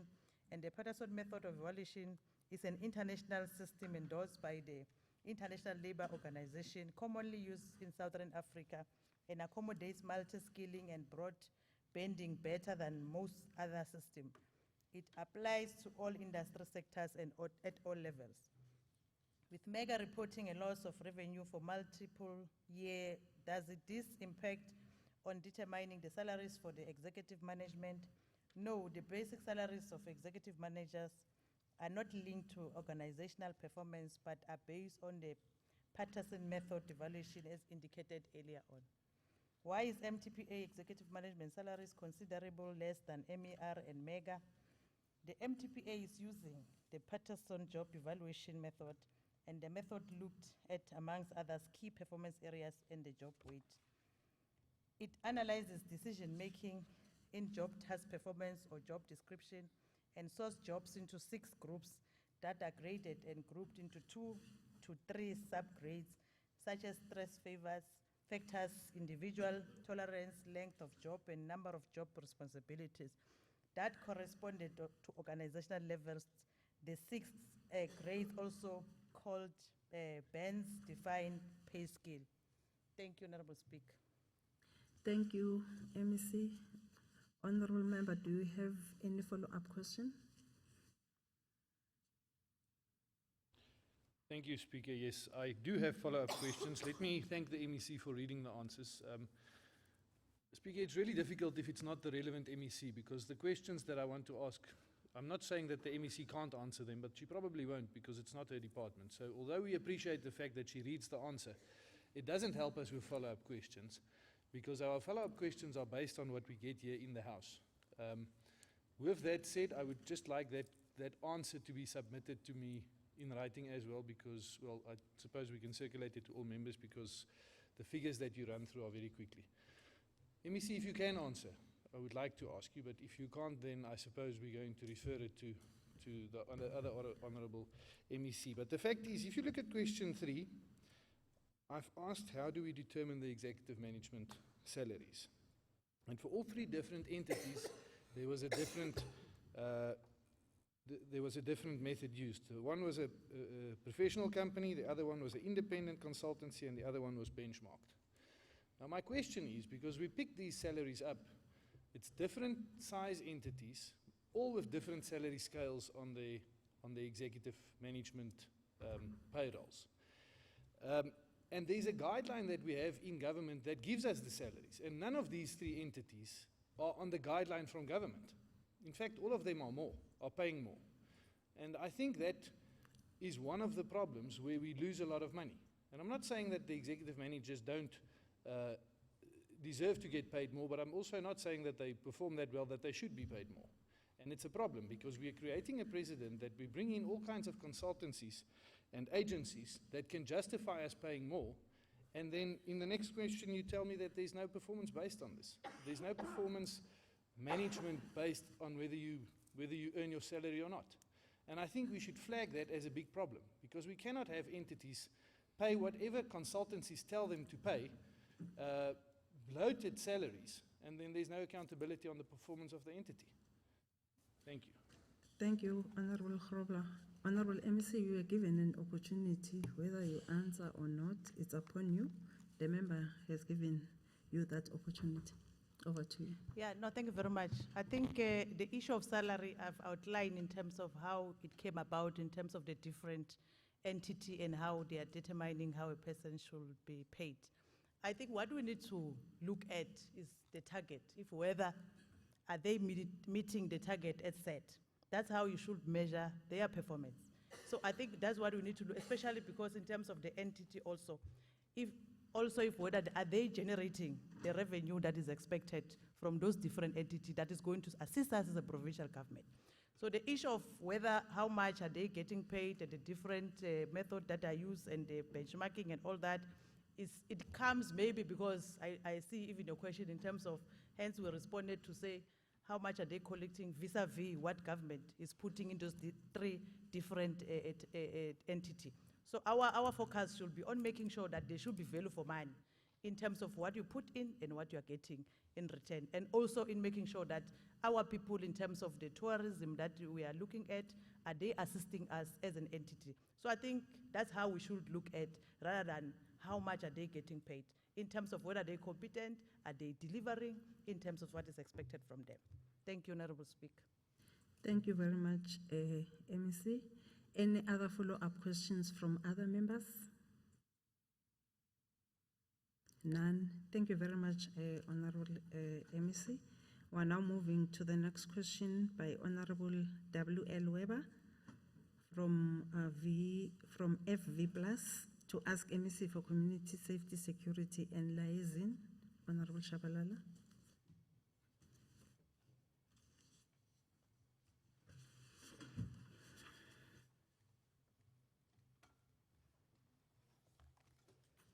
Thank you very much, Honorable Speaker. The question from Honorable W.L. Weber to the MEC Community Safety reads as follows. The following is regarding safety and security, rural safety units. Honorable Shabalala, media reports and security feedback are indicating that syndicates are using mining explosive to heist and to rob secure business enterprises. In fact, a hijacked vehicle was recovered with highly volatile and deadly explosive in it.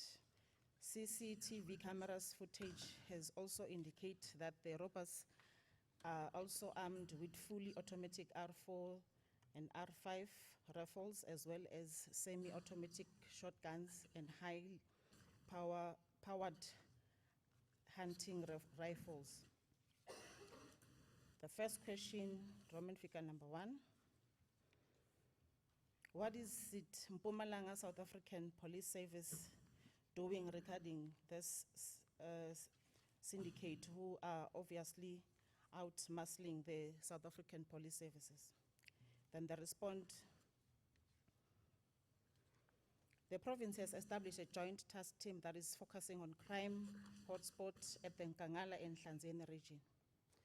As a result, there is a noticeable decrease in occurrences of cash in transit robberies from 22 reports accident for the first 7 months of the 2018-2019 financial year to 18 reported incidents over the same period for the 2019-2020 financial year. Roman figure number 2, has the 2019 Rural Safety Plan made allowances for the level of violence, crime? If so, what is documented as its proposals? The integrated rural safety strategy addresses all relevant threats to rural safety. The strategy further proposes the establishment of Rural Safety Committee and the Sector Crime Forum as part of the operational activities. Question Roman figure number 3. How many subs, rifles, service pistols and police issued shotgun Mpumalanga have lost over the past 4 financial years? The type will be pistols. 2016-2017, we lost 44. 2017-2018, we lost 56. 2018-2019, we lost 39. 2019-2020, we lost 11. Rifle. 2016-2017, we lost 1. 2017-2018, we lost 2. 2018-2019, we lost 1. 2019-2020, we lost 4. The gunshots, 2016, 2017, we lost 1. 2017, 2018, we lost 1. 2018, 2019, there was none. 2019, 2020, we lost 2. Question Roman figure number 4. Would you regard this crime act of terrorism? If not, why not? And the response is no, I don't think it is terrorism. The cash in transit CIT robberies are organized crime which threaten the well-being and safety of the inhabitants of the country, which is purely commonly influenced and have no link to any terrorism. Honorable Speaker, that will be all. Thank you, Honorable Weber. Do you have any follow-up question?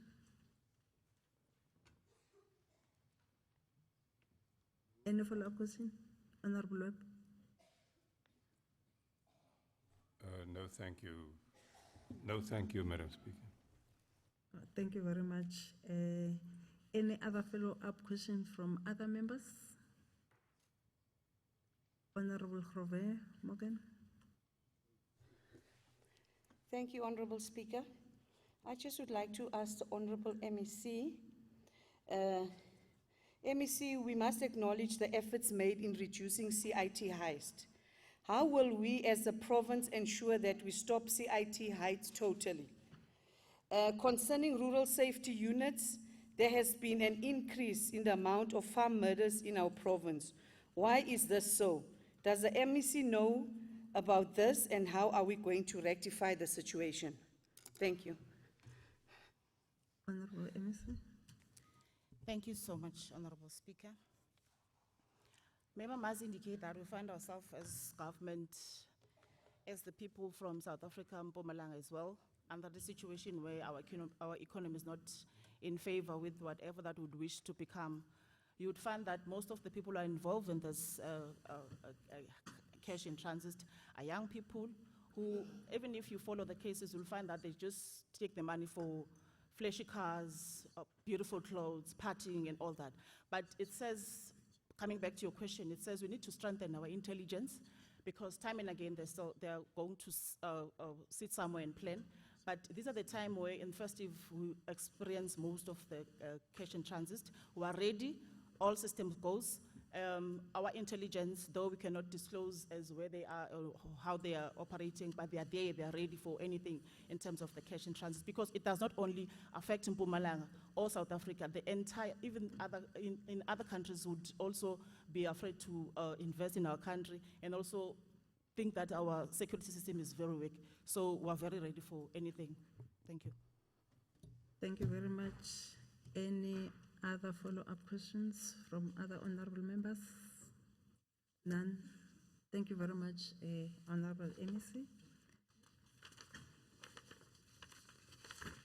The next question from Honorable Evie Mlombo, ANC, to ask the MEC for Public Works, Roads and Transport. Honorable Mkhatshwa.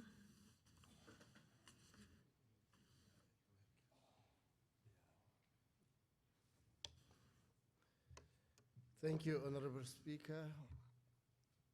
Honorable F.V. Mlombo, ANC, to ask the MEC for Public Works, Roads and Transport. There is a strong positive relationship between road infrastructure development and poverty alleviation. Both direct and indirect poverty-related benefits can be associated with this type of investment.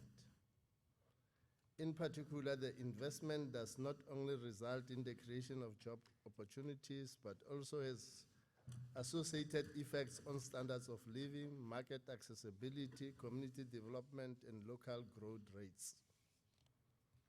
During the taking the legislature in Dr. J.S. Moroka municipality, in particular in Kachibane and Bushbuck-Ridge local municipality, which is Ekenhoek and Engine Court, communities raised concerns over treacherous roads in villages.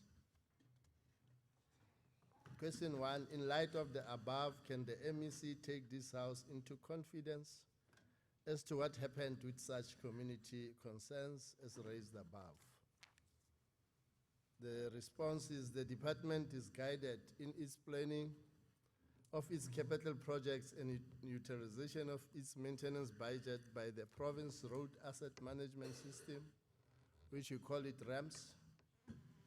The issues raised by communities through the taking legislature to the people and other public participation are also considered during the planning processes and are warranted according to the province RAMS, and then prioritized for upgrading from gravel to tar or rehabilitation, maintenance or reconstruction. In Kachibane, the road D935 between Nokaneng and Limpopo border has been prioritized for design, which is upgrading from gravel to tar, and it is done in this financial year with a view for construction to commence in the 2020-2021 financial year. In Bushbuck Ridge, the road between Akenhoek and Hlubukani is being rehabilitated with completion scheduled for August 2020.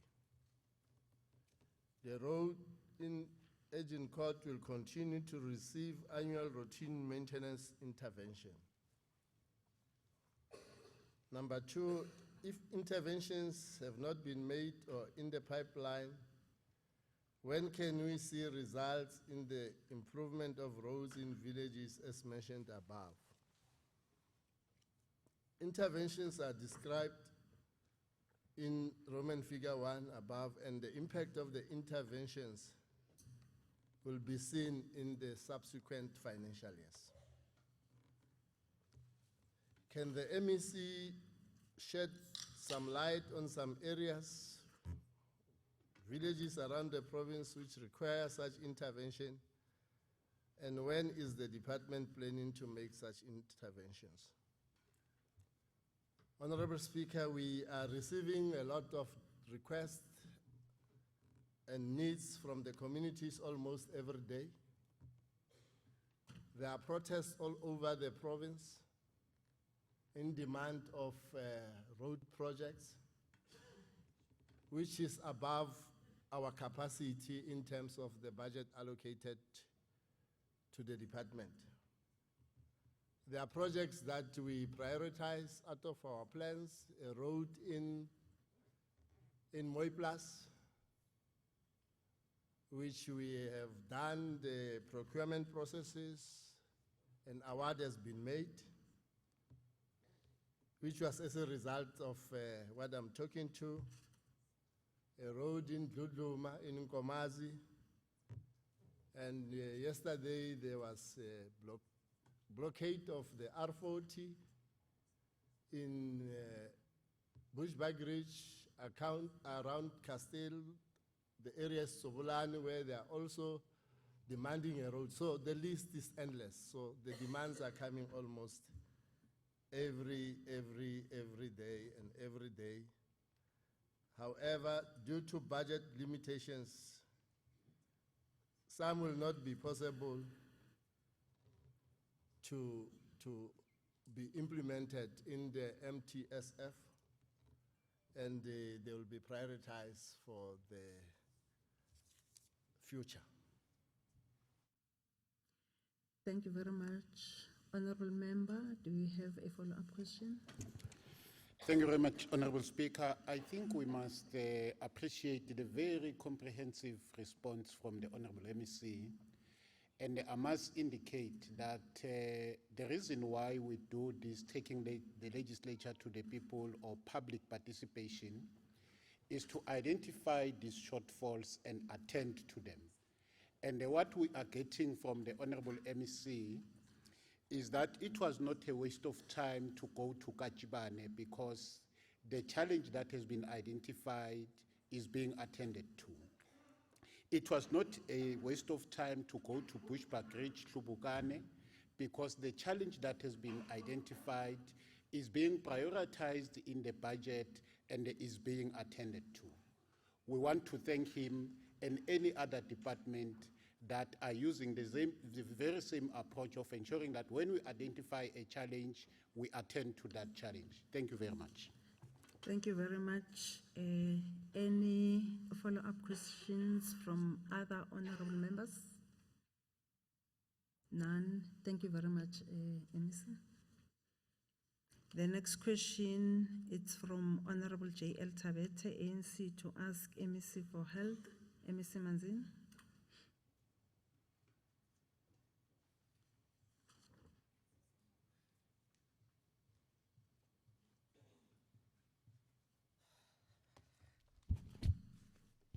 Thank you, Honorable Speaker. The question from Honorable J.L. Tabete. When Polar Clinic was opened in 1992 as an 8-hour clinic, the population was plus minus 10,000. It started to operate as a CHC after the local mines pioneered its expansion construction and was handed over to the department in 2000. The community services multiplied to the catchment population of plus minus 38,000, and the clinic is struggling to cope with the situation. As a result, the clinic is always heavily congested, hence increasing the waiting period. In light of the above, how did the department deal with a similar scenario in the past? Due to the increase in population, the operational hours of the clinic increased from 8 hours to 24 hours, which include upgrading of the facility infrastructure and providing outreach services to remote areas through mobile health services. Has the department considered adding another 8-hour clinic in a section called Bodlindlala, as it has grown rapidly? There's already a commitment from South 32 Mine to construct an 8-hour clinic at Makause section. Land has been allocated by the municipality, and the clinical brief has been developed. Building design have been approved. How often does the department mobile clinic reach out to remote farms per week to the elders, especially to attend this ward? We can indicate that currently we do have outreach teams that are visiting the household while we are in the process of replacing the professional nurse and plan to restart the mobile services from the 1st of February. Thank you, Honorable Speaker. Thank you, Honorable MEC. Honorable Member, do you have a follow-up question?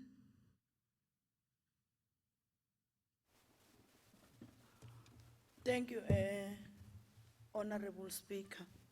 Because already the department do have the plan to assist those community to deal with the stampede or the volume of the community are not the same. So, siyabonga ukuthi i-department inayo plan B, and I trust this department. Ungakhuluma nayo speaker yalalela.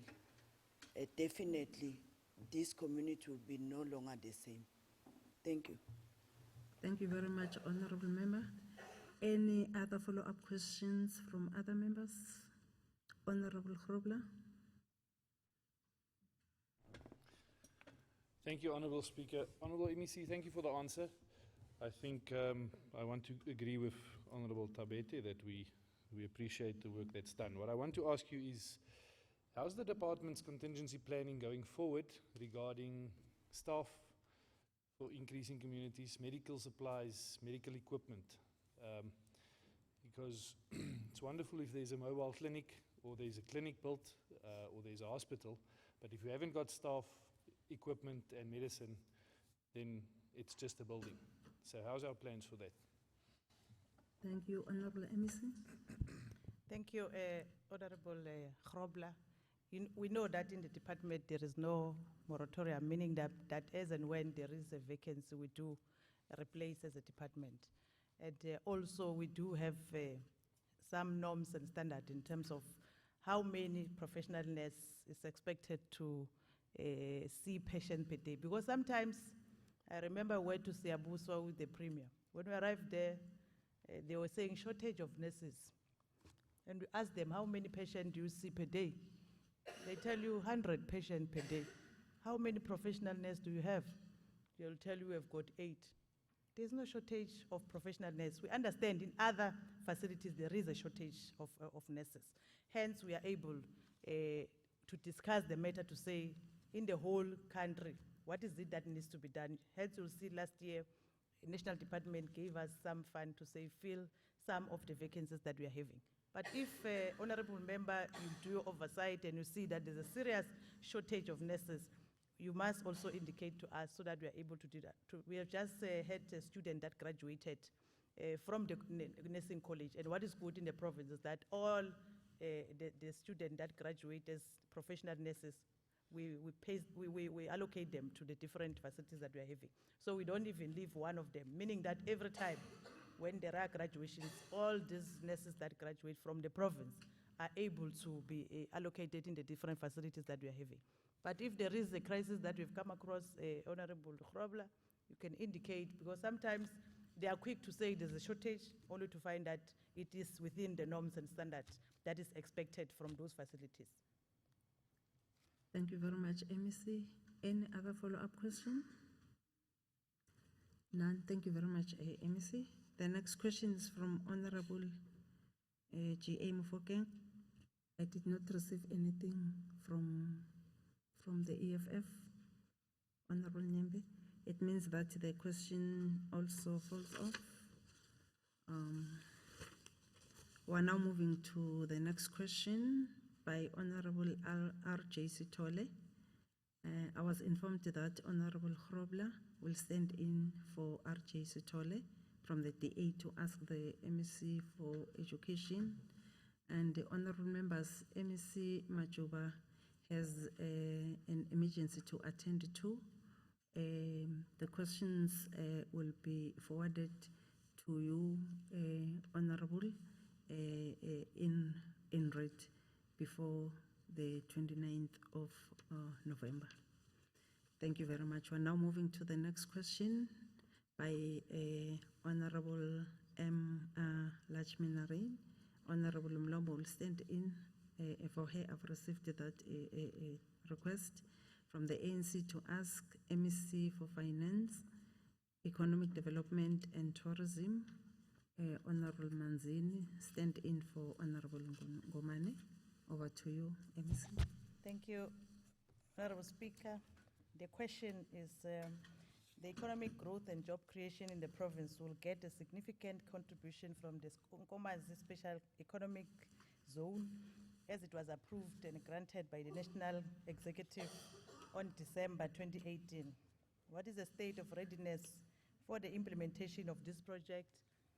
The department, together with the development partners, completed the feasibility phase of the Nkomazi SEZ and now implementing the interim phase, where after the development phase will commence. Highlights of the key interim phase activities that must be pursued and prescribed by the SEZ Act are as follows. The establishment of an SEZ entity. In terms of SEZ Act, the SEZ entity is responsible for the development, management, and operation of a licensed SEZ. Appointment of an SEZ operator. The SEZ Act requires that the SEZ entity must, through a competitive bidding process, procure the services of a competent SEZ operator, which on behalf of the SEZ entity will develop, manage, and operate the SEZ. And the SEZ operator implements the SEZ strategy and plan. Development, management, and operating the SEZ. Once the strategy and plan has been approved by the SEZ entity board, the SEZ operator will focus on the design of the SEZ infrastructure, attract investors into the SEZ, build SEZ and enabling infrastructure, and factory building, generate revenue from various services offered by the SEZ investors, and ensure financial sustainability of SEZ in the medium and long term.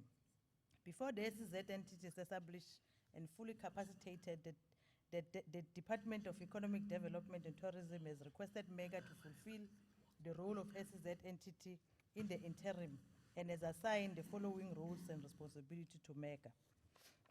Ensure the timeous establishment of the Nkomazi SEZ entity as per the SEZ Act, applicable regulation and other legislation, re-establish the Nkomazi SEZ Program Management Unit by procuring the necessary capacity to support the PMU, ensure the PMU is well-resourced and able to discharge its responsibility, and initiate the development of Nkomazi SEZ strategy guided by the department. What will be the involvement of small business and cooperatives in the whole value chain? As its heart, the Nkomazi SEZ must encourage economic transformation of the provincial economy, and this is further enhanced in the letter of designated received from the Minister of Trade and Industry, in which it specifically state, I quote, "The zone must comply with the BBBEE and employment equity legislation, in particular economic inclusion of black emerging farmers, local sourcing, and black economic participation along the agricultural value chain," unquote. It will thus be of critical importance that industrial clusters in township and rural areas of the province are linked to the Nkomazi SEZ in order to ensure the development of SMME cooperatives in various supportive industry. Linked to this will be extensive training and incubation program to ensure that our people, especially women and young people living in these rural areas, can participate in the mainstream economy of the province. In addition, we'll work with all the role players, such as Nkomazi Local Municipality, in identifying the cooperatives and the Department of Agriculture, Rural Development, Land and Environmental Affairs to provide support for the smallholder farmers to ensure that we comply with conditions set out in the letter from the Minister. What will be the contribution of the Special Economic Zone on our fight against poverty and unemployment? The Nkomazi SEZ is expected to greatly benefit the people of Mpumalanga, especially those people who reside within the Nkomazi Local Municipality, as they will enjoy not only the indirect benefit, but many direct benefits as well. The SEZ is designated as a multi-sectorial industrial zone focusing on agro-processing, covering citrus and subtropical fruits, aromatic plants, grounds, and tree nuts. Further to this, the refining of nutraceuticals, milling and processing facilities for various agricultural commodities will be established. Various agro-related support industry like fertilizer production will also be accommodated. The Nkomazi SEZ has set a 10-year development horizon, and according to the feasibility study, it will contribute the following to the provincial economy. A direct GDP contribution of approximately 96.6 billion. More than 100 new businesses will be sourced through the investment pipeline over the period, and an export contribution of more than 40 billion is expected. More than 8,000 jobs during the construction phase, and ultimately from the companies operating within the SEZ. As a result of the Nkomazi SEZ, the agricultural sector will be stimulated to increase its annual GDP output, thereby stimulating multiple indirect jobs throughout the agricultural value chain throughout the province. The Nkomazi SEZ will also have a profound impact on the area of Nkomatipur. Over and above the expected economic impact, it is also envisaged that over the development period of the SEZ, an additional 10,000 houses will be built in the area, which in turn will require extensive investment in the basic services such as water, sewerage, electricity, and road infrastructure that will lead to a cleaner, safer, and healthier environment for the community. Linked to the expansion of the integrated human settlement will be required community services like education, health sector, public transportation, and safety and security. Thank you, Honorable Speaker. Thank you, MEC. Honorable Mlombo, do you have a follow-up question? Thank you very much, Honorable Speaker, and thank you very much for the response, very comprehensive response from the Honorable MEC. I serve in the very same committee, Honorable Speaker, and I would like to encourage the department that the economic activity of the SEZ should, in fact, we must work, all of us, we must work towards ensuring that the economic activity of the SEZ is realized during this sixth administration. It is true that Nkomazi is one of the areas with high unemployment rate, and this SEZ, its aim and purpose is to be an economic stimulus that will grow the economy of that area. So we'd like to encourage the department and the portfolio committee to ensure that we speed up the process. Thank you very much. Thank you, Honorable Mlombo, for the comment. Any other follow-up questions from other members? None. Thank you very much, MEC. We're moving to the next question by Honorable J.J. Skosana from the ANC to ask the MEC for Public Works, Roads and Transport. MEC Mashiko.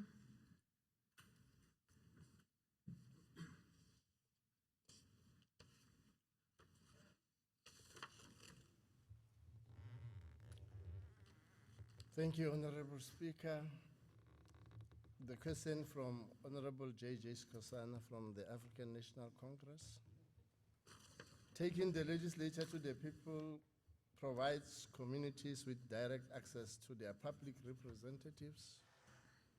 Section 118 of the Constitution of the Republic places an obligation on all provincial legislatures to facilitate public involvement in their lawmaking and oversight functions. In 2018, the community of Emalahleni local municipality raised an outcry over potholes to an extent that the term potholes the pride of Emalahleni. Question 1, can the MEC shed some light on what happened since the community raised outcry on potholes within this municipality? The response is the department intervened through the municipal support program and patched some of the major roads in the municipality during the 2018-2019 financial year.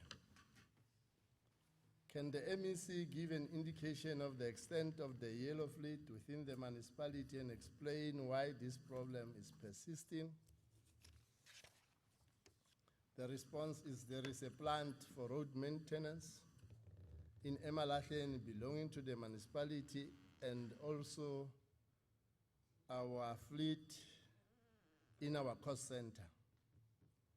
The main cause of potholes in Emalahleni is that most of the major roads have reached their design life and traffic volumes have increased substantially from when the roads were constructed. The roads now require rehabilitation or reconstruction. Honorable Speaker, patching of potholes is a temporary solution which is not cost effective. All the potholes that we have patched during the dry season, with a lot of rain that is falling now, we are going to face a challenge. As I alluded to the fact that it's not something that is permanent. What is the department going to do in assisting this municipality in whichever possible way to deal with potholes? And what are timelines where change or improvement on the state of the municipality roads can be expected? Unfortunately, this financial year, we don't have any budget for municipal support. Members will recall that during the State of the Province address, the Premier made a pronouncement about the paving of streets, which we have taken 60 million and transferred the money into that pronouncement, and during adjustment we were just given extra 40 million to come to the amount of 100 million which the Premier spoke about during the State of the Province. And I want to put it on record that we only come in to assist. It is not basically our mandate to get into the municipal streets. But when we do have budget, we look at the challenges that our municipalities are facing and come to their rescue. But this time around, the municipality will have to budget for those challenges. Thank you, Honorable MEC. Honorable Skhosana, do you have a follow-up question? Thank you very much, Honorable Speaker. It's not a follow-up question per se, but for the assistance that the department has offered to that municipality, to us, we appreciate a lot, but we must do something in order to supplement the resources that they have, because that municipality and others, it seems they've got a challenge to deal with the issues of potholes in their areas. But in our assistance, I should think maybe they can go somewhere. But we appreciate the assistance that the department is given to that municipality. Thank you. Thank you, Honorable Member. It's a comment. Any other follow-up questions from other honorable members? Honorable Nyambe? Thank you, Speaker. Honorable MEC, as you have already alluded that that road has reached its time, is it in the MEC's plan to plan for rural roads? Because they are in the same predicament. Rural roads and some of the national roads. Apeshiwe apeshwa baba alokakhiwa government we-apartheid. What is the plan of our current government? Because those roads have already reached their timeline. Is there any budget in the pipeline for that? Thank you. Thank you, Honorable MEC.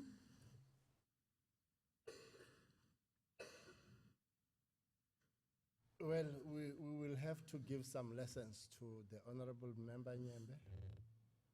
And we will be patient, we will always educate our people. If you'd have listened to me, I spoke about road construction in the rural areas. I spoke about a road in Moiplas, that is purely a rural area. I spoke about a road in Kachibani. I spoke about the road in Tlhobokane. I spoke about the road in Dludluma. That shows that our service delivery is biased towards the previously disadvantaged communities. Now, there are roads that are being maintained by SANRAL. And those roads that are maintained by SANRAL are what you call your national roads.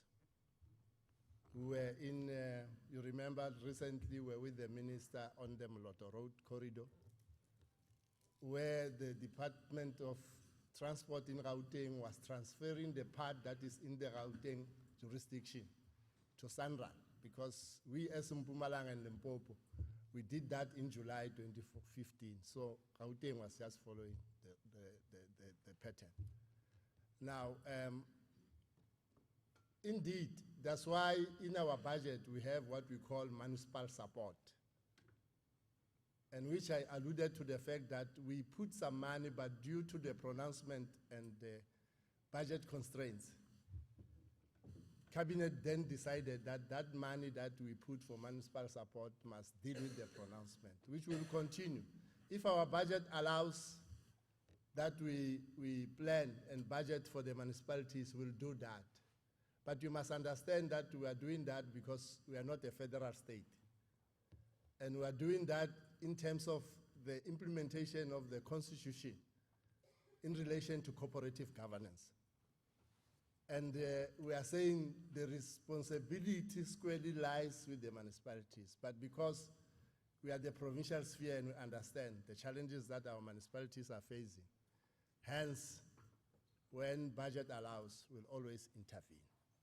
And we'll continue to do that. But that depends on the pressures that we are having. We've got a lot of pressures. We'll see how we play around to make sure that we assist where possible.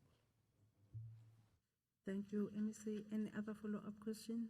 Honorable Grove Morgan.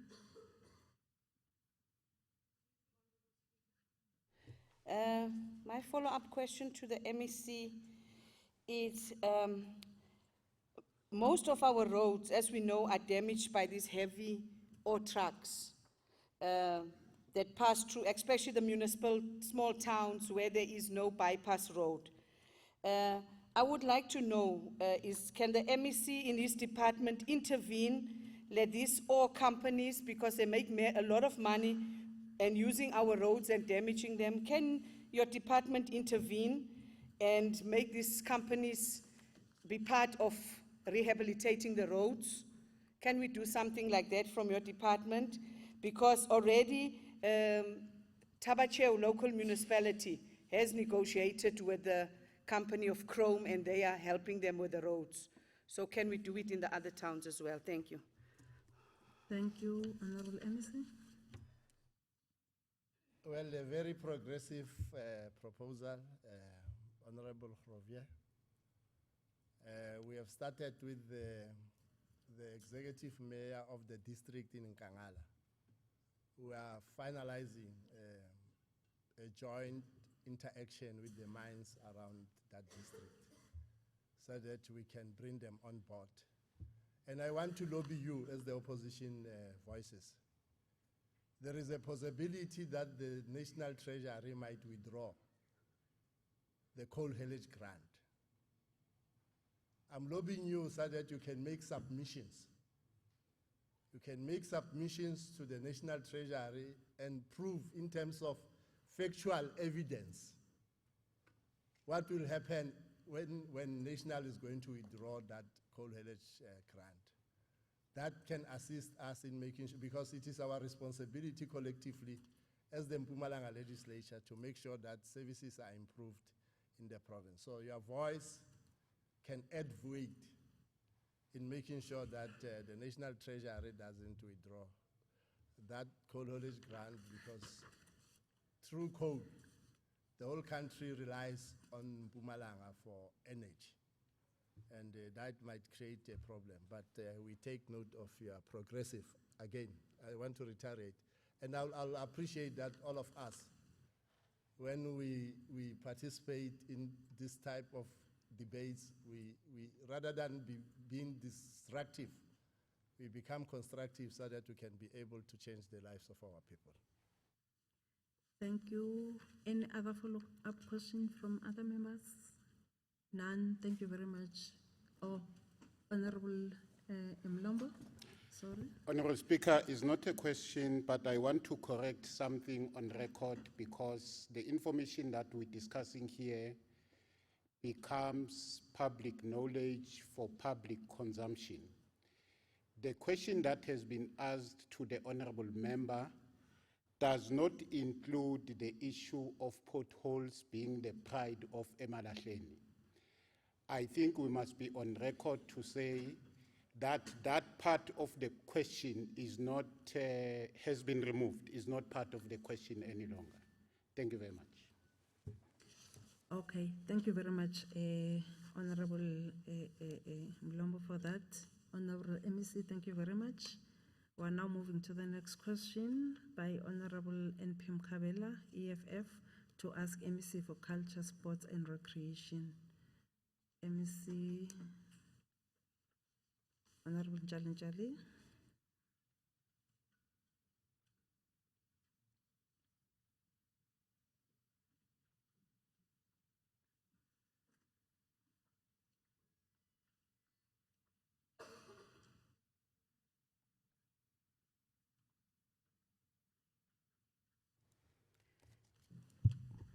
Thank you very much, Honorable Speaker.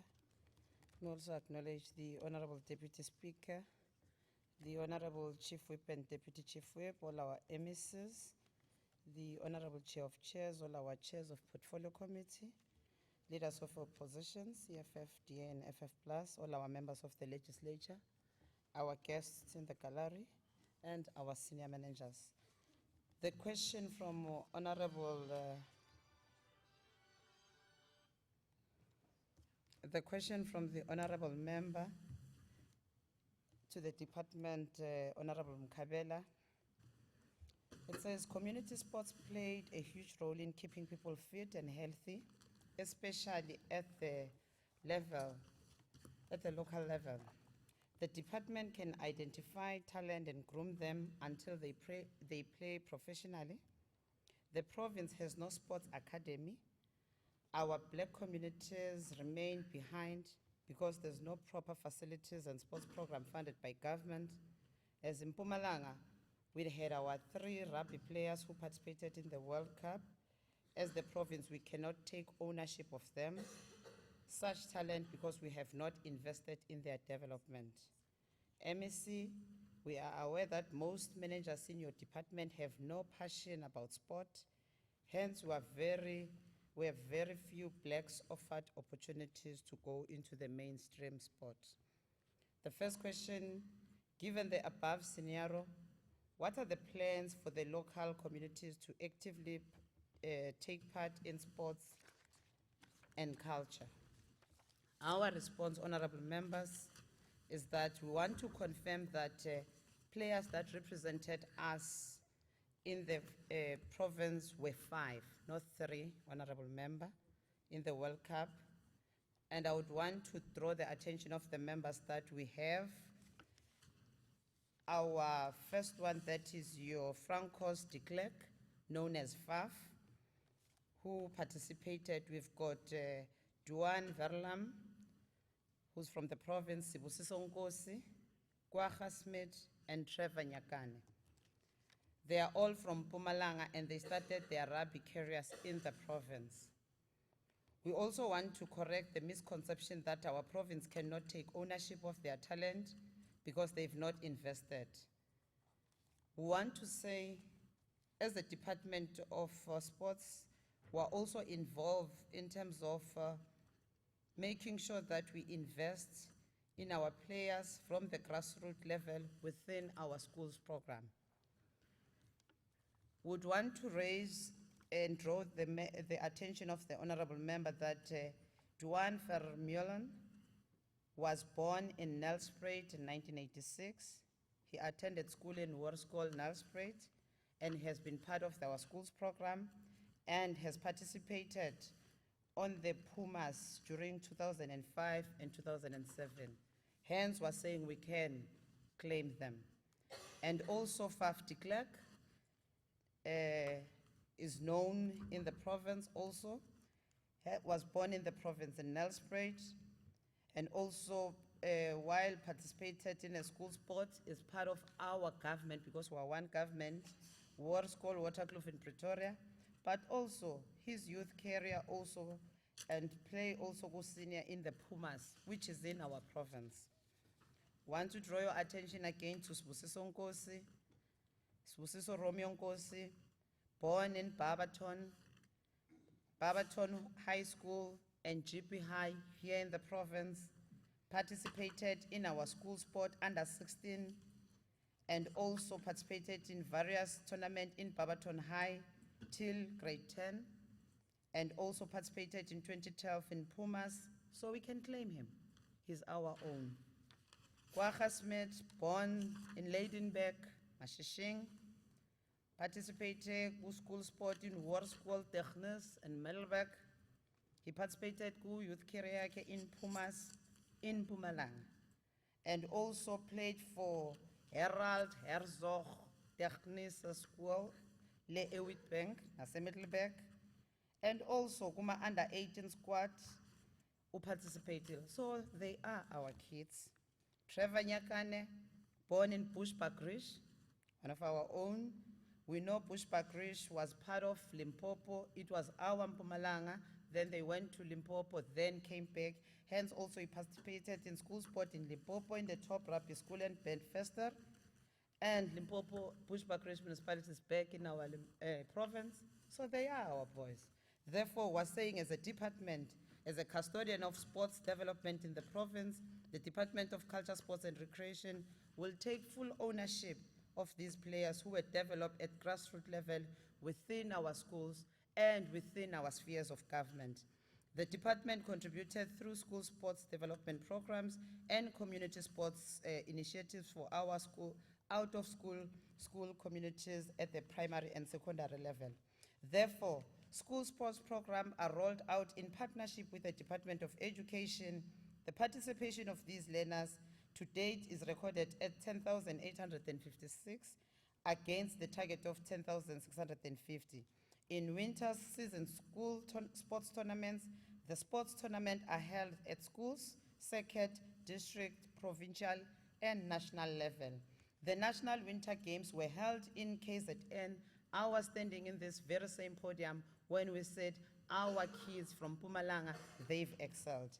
These programs are ongoing, and the province will participate in the next summer games that is planned on the 9th to 13th December in Gauteng, Pretoria, and our kids will be part of that. And as a department, we are so involved.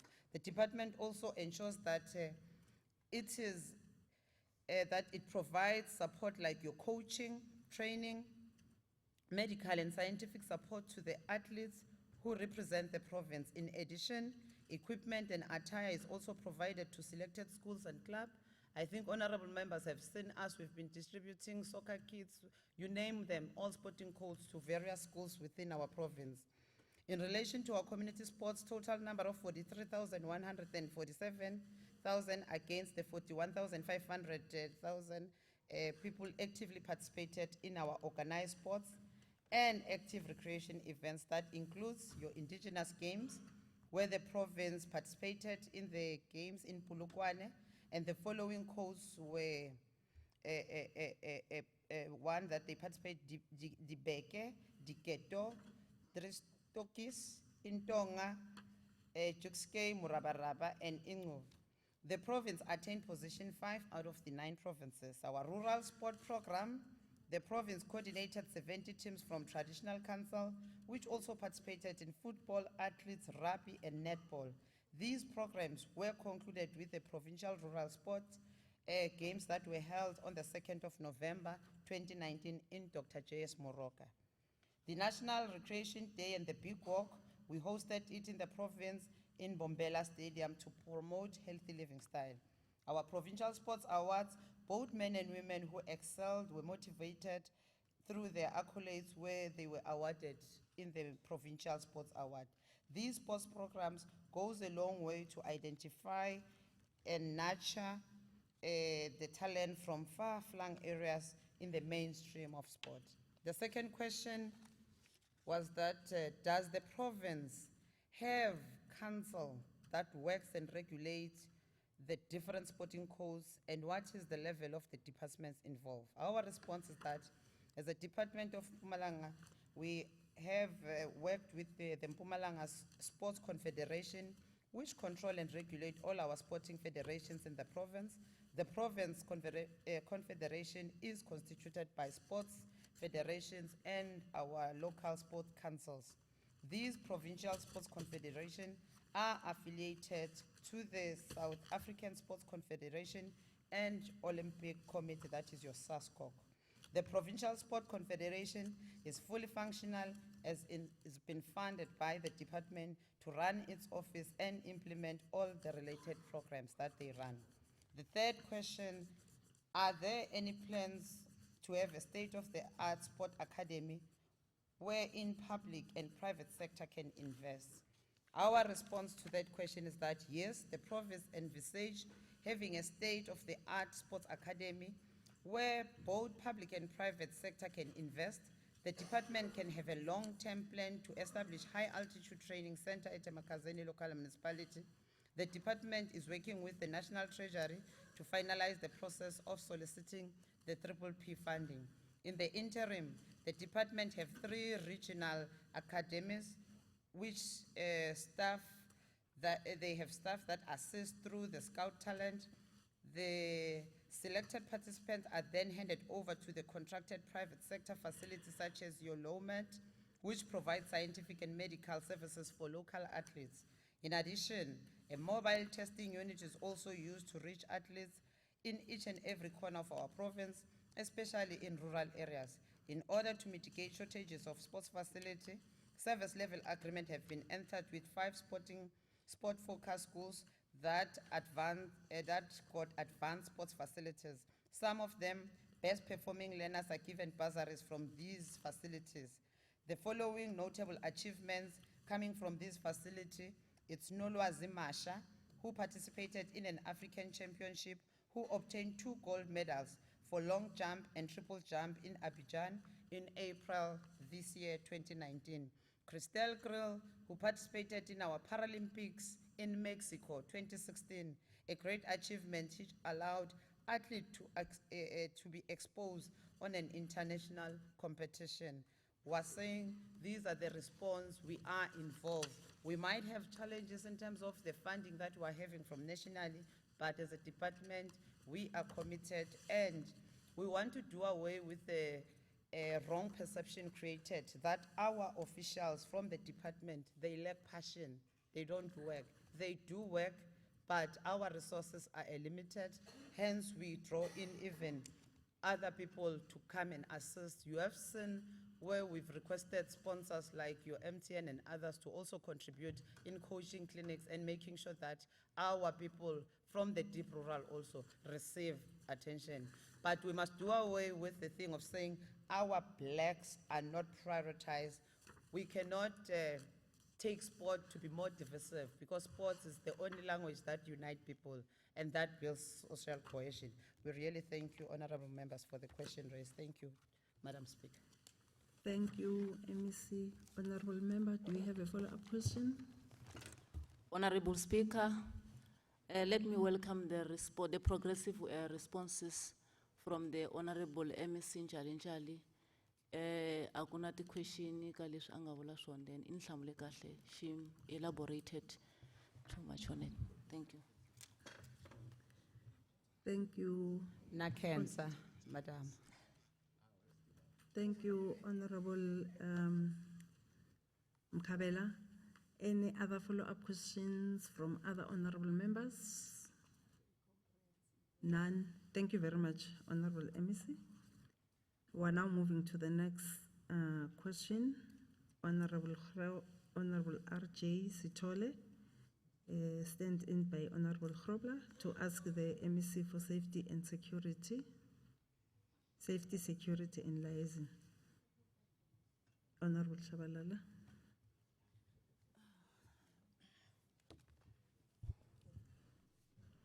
Thank you very much, Honorable Speaker.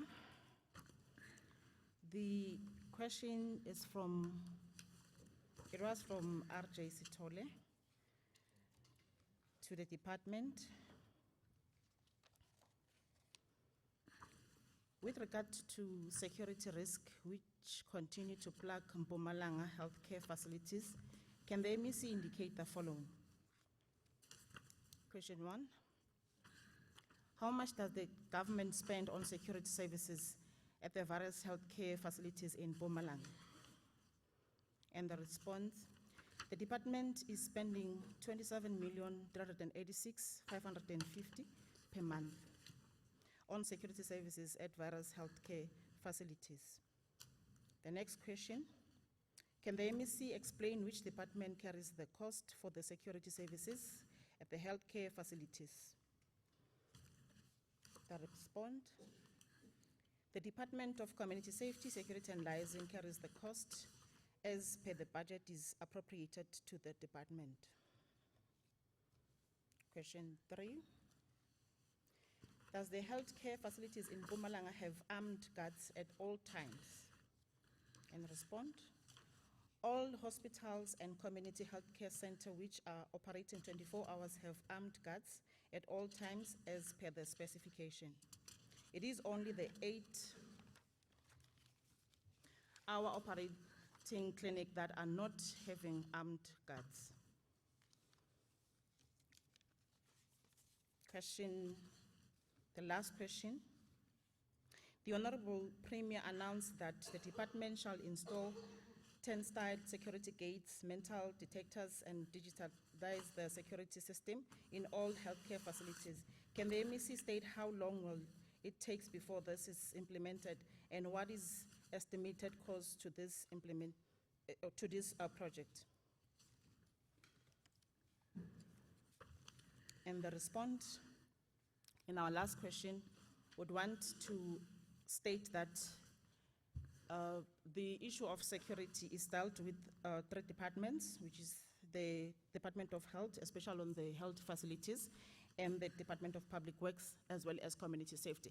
In this regard, as per the engagements that the Premier has announced, that we should implement this. I must say that there are long terms and short terms. I'm sure on the short terms, the department has already installed a system in these new hospitals, but all this cost will lies with the Department of Health as well as the Department of Public Works or the Transport. Ours is to monitor the systems after they've been installed.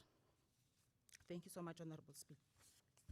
Thank you, MEC. Honorable Grobler, any follow-up question? Thank you, Honourable Speaker. Yes, MEC, thank you for your answers. I think they were quite comprehensive. I just want to know if the adjustment budget the department was allocated another 5 million. Will you plan to use that for security at our healthcare facilities or not? Honorable MEC. Thank you so much. Yes, we do have plans, but I must say that, remember, it's during the end of the financial year. Obviously, we'll deal with the limited project that needs that attention, but in the next financial year, the Department of Public Works will be dealing with the installation together with the Department of Health, and then we'll then continue with our monitoring in terms of the systems. Thank you. Thank you, Honorable MEC. Any follow-up questions from other honorable members? None. Thank you very much, MEC. We are now moving to the next question. The question by Honorable Hlophe will be responded to in writ, as I indicated earlier on. We are now moving to another question, question 45 by Honorable Mlobo from the ANC, to ask the MEC for Finance, Economic Development and Tourism, stand in by Honorable Manzini.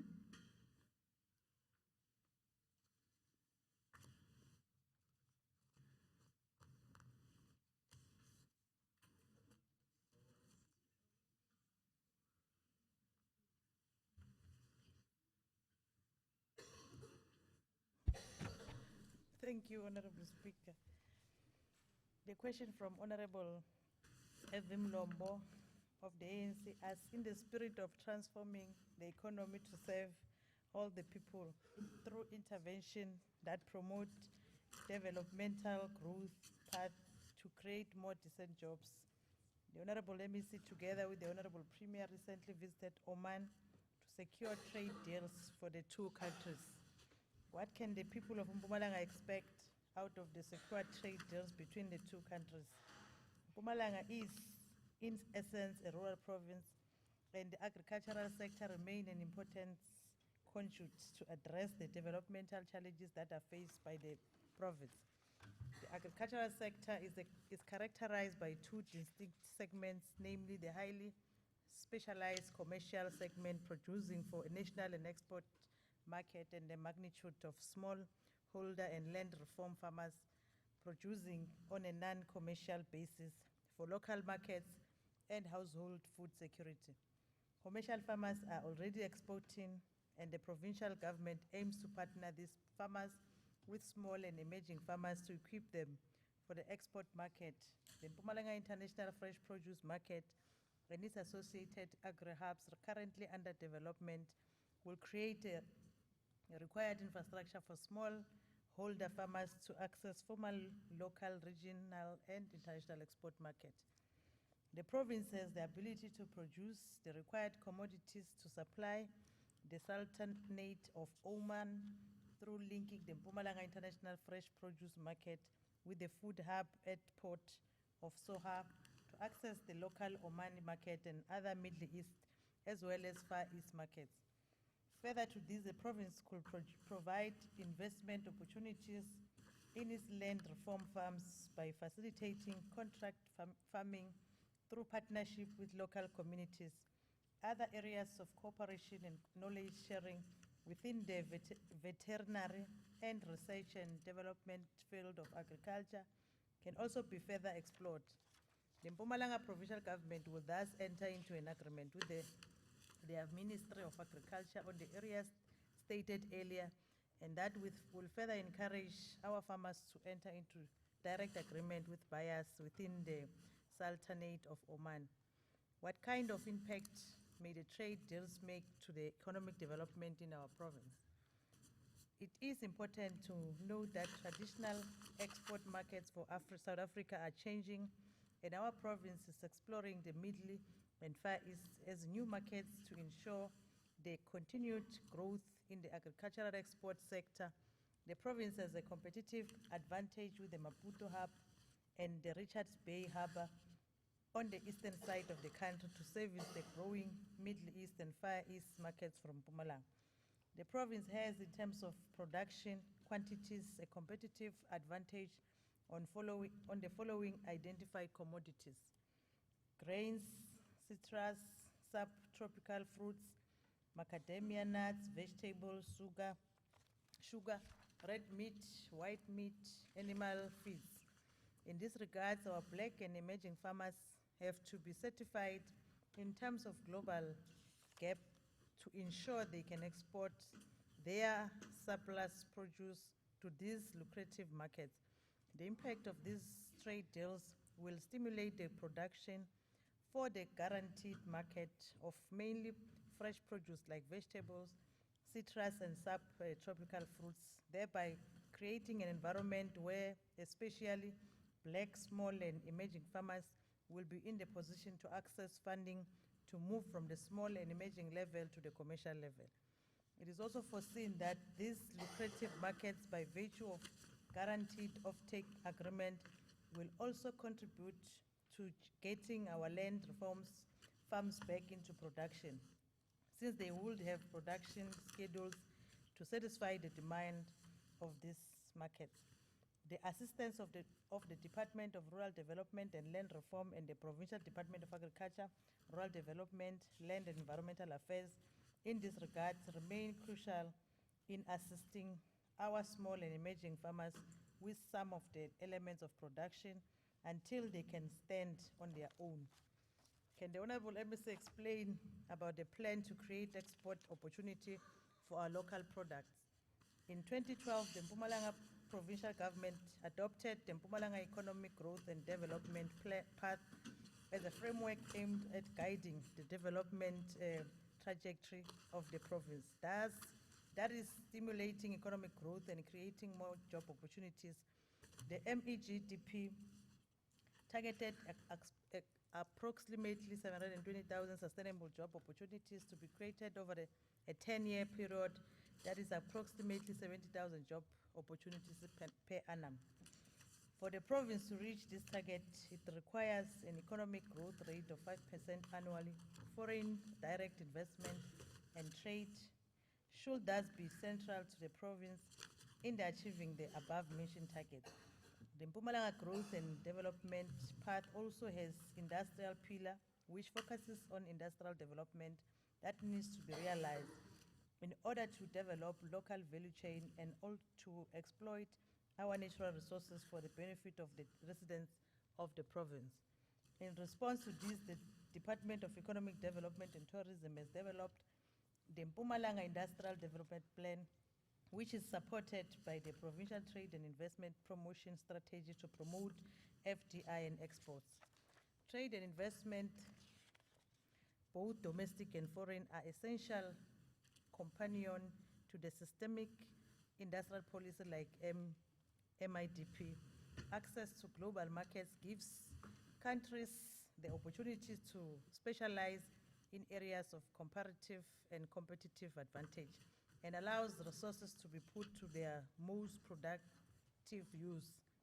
In this regard, the benefits of international trade and investment includes increasing national and regional provincial income, raising productivity and stimulating employment, thus creating much needed local jobs. I thank you. Thank you, Honorable MEC. Honorable Member. Honorable Mlombo, do you have a follow-up question?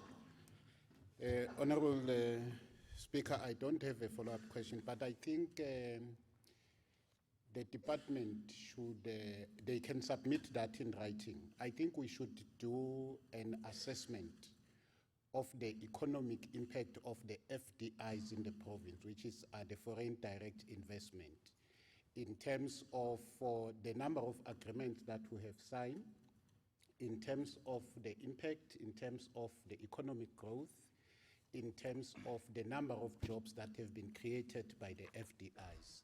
It's not a question for response today, but I'm thinking loud beyond Oman, beyond our visit to Oman, but in terms of our visit to other countries, what benefits do we achieve? Thank you. Thank you very much, Honorable Mlombo, for that comment. I will check if are there any follow-up questions from other honorable members? Maybe I None. can respond to what he said. In our last cabinet, we have looked at all the agreement that we had with the different countries. And we're doing exactly what you are saying, the assessment of whether are they yielding any positive results for the province and which agreement are we going to renew moving forward. So that exercise has been done by cabinet. So what you are requesting, Honorable Mlombo, is exactly what we are doing at Executive Council. Thank you very much, Honorable MEC. Thank you. We're now moving to the next question by Honorable Sedibe. It falls off. Question 46. Moving to the next question by Honorable Tim J. Rovem again to ask the MEC for Community Safety, Security and Liaison. MEC Shabalala.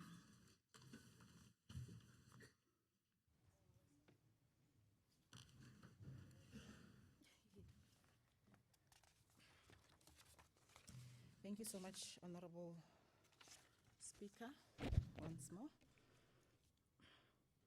The Honorable Member was concerned about issues of security again. She indicates that to the department, safety, security and liaison, concerning crime of serious nature in the province. Will the MEC answer the following questions? Question 1, how many cases of rape have been reported in Mpumalanga in 2017 and 2018? And this will overlap to the next question. And of the above reported case, how many perpetrators have been charged of a crime of rape, and also how many have been successful in terms of being convicted? Honorable Speaker, the response goes as follows. In a financial year 2017-2018, we had 2,554 cases that were reported, and then we have made successfully arrests. That was 1,567. And number of convictions were 374. 2018-19, it was 2,752. The number of arrests was 1,663. Number of convictions were 333. Moving to the next question, which is Roman figure number 3. Is there any discrepancy between the reported cases, those charged with an offense, and those convicted of a crime If yes, why is that? The response is, yes, there is. Some arrests reported for the particular year are not for the year the crime occurred, pending on the length of the investigation. Maybe to also elaborate on that one, you will find it difficult, especially on cases of statutory rape, wherein you need to prepare the child needs to be ready to talk to only social workers, because obviously the child is underage. So all those processes also prolong the cases. Question 4, what is the police response time to crime against women in the province? Then the response, the South African Police Service response to crime complainants are based on the variety of the crime and classified into alpha complaint, crime in which is in progress, require immediate police response or action. The another one is Bravo complaint, complaints that have already occurred. The third one will be Charlie complaint, a crime of a less serious nature. I'm sure I have indicated a very well, honorable member. That is Alpha complaint, Bravo complaint, and Charlie complaint. These are the three responsive time.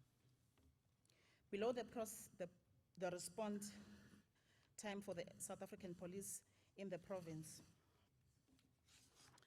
it's been categorized as such that Alpha it's 1844, Bravo it's 2156, Charlie it's 1913. And I think, Honorable Speaker, that will be all of the questions. Thank you, Honorable MEC. Honorable Member, do you have a follow-up question?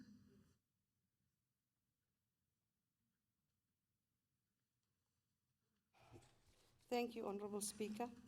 My follow-up question to the MEC is, how is the MEC going to ensure that crimes against women in the province are prioritized?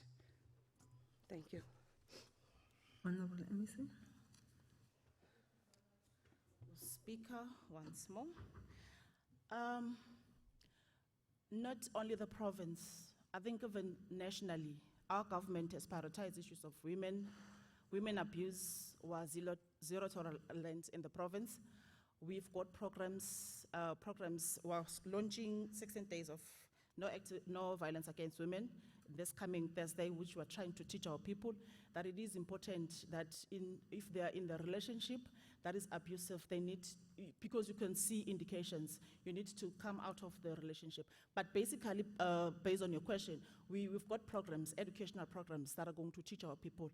But again, we're going to arrest any man that is abusing our women, our beautiful women in the province, who are very much serious about it. So we've got programs, and we're following cases we're prioritizing such cases. So we'd want also to send a message. We'll be all over in our media, in our newspapers to talk about this, because we know that it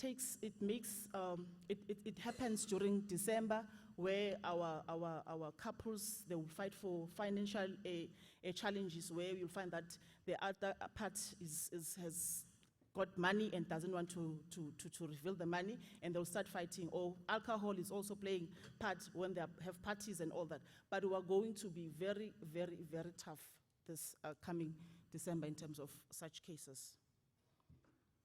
Thank you very much. Any other follow-up questions from other honorable members? None. Thank you very much, Honorable MEC. The next question is Honorable M.T. Makarenge. Honorable Mlomo stand in for him from ANC to ask the MEC for Agriculture, Rural Development, Land and Environmental Affairs. Honorable Shongwe. Thank you very much, Speaker. The question from the honorable member is talking about programs that are implemented in most areas in the province, and is saying that Malahleni remains a great concern. Farmers from areas like Klipfontein, Iensam Farm, and Harte Piersfontein Farm are desperately in need of help. Is the MEC aware of the adverse condition of those farmers that are mentioned above? Well, the response is the department is aware of the adverse condition faced by the farmers, especially of Ian Summit Farm. The other farms, as noted, are under Gauteng province. It must be noted that some of those farms are in Gauteng, which is not our jurisdiction as a province. whole area, including Ian Samhate, has high prevalence of fire incident, irrespective of number and size of fire breaks done by the farmers themselves. This is due to the place experiencing relatively high level of winds that are running very fast.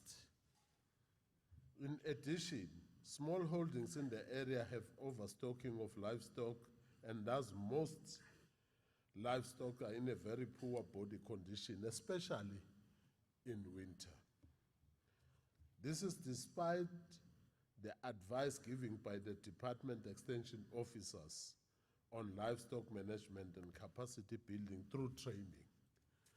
And Speaker, kubalulekile ukuthi sisho ebantwini bakithi ukuthi if ufuna ukusizwa i-department ne-provincial government, especially at the level of agriculture, you must know ukuthi thina we have educated people that can test the soil, extension officers that can advise you ukuthi what to breed and at what time.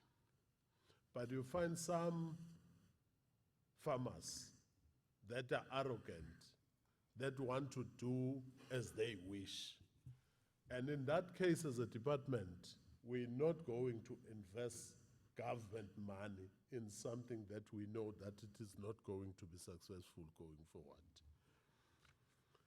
Are there any plans in place to help the upcoming farmers in Emalahleni to properly develop their farming skills? And the response is yes. The department has plans in place to improve the farmers' farming skills in that particular area. If yes, can the Honorable MEC give us an information on that? And our response is, the department is currently implementing learnership program in a various skills, including the farm mechanization, livestock, and crop production in collaboration with National Skill Fund at Marapiane Farmer Training Center. And I ngisho-ke lana, Speaker, just to inform everyone ukuthi njengoba sekuhlangana lama department at national level, if you ne-vision ya-minister umama uThoko Didiza ukuthi as provinces sivule alethe back ma-colleges e-agriculture, kusho ukuthi the thing yalama training centers will be something of the past, because besithi as iMpumalanga ma-training center lawo esiwakhayo sibalekela lokuthi i-Department of Higher Education will come into the space ithathe over lento yethu.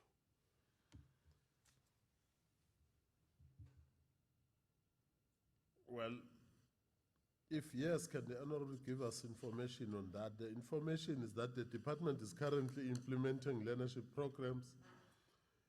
As I've said, in the current financial year, I must say 12 of the participants are from Emalahleni local municipality.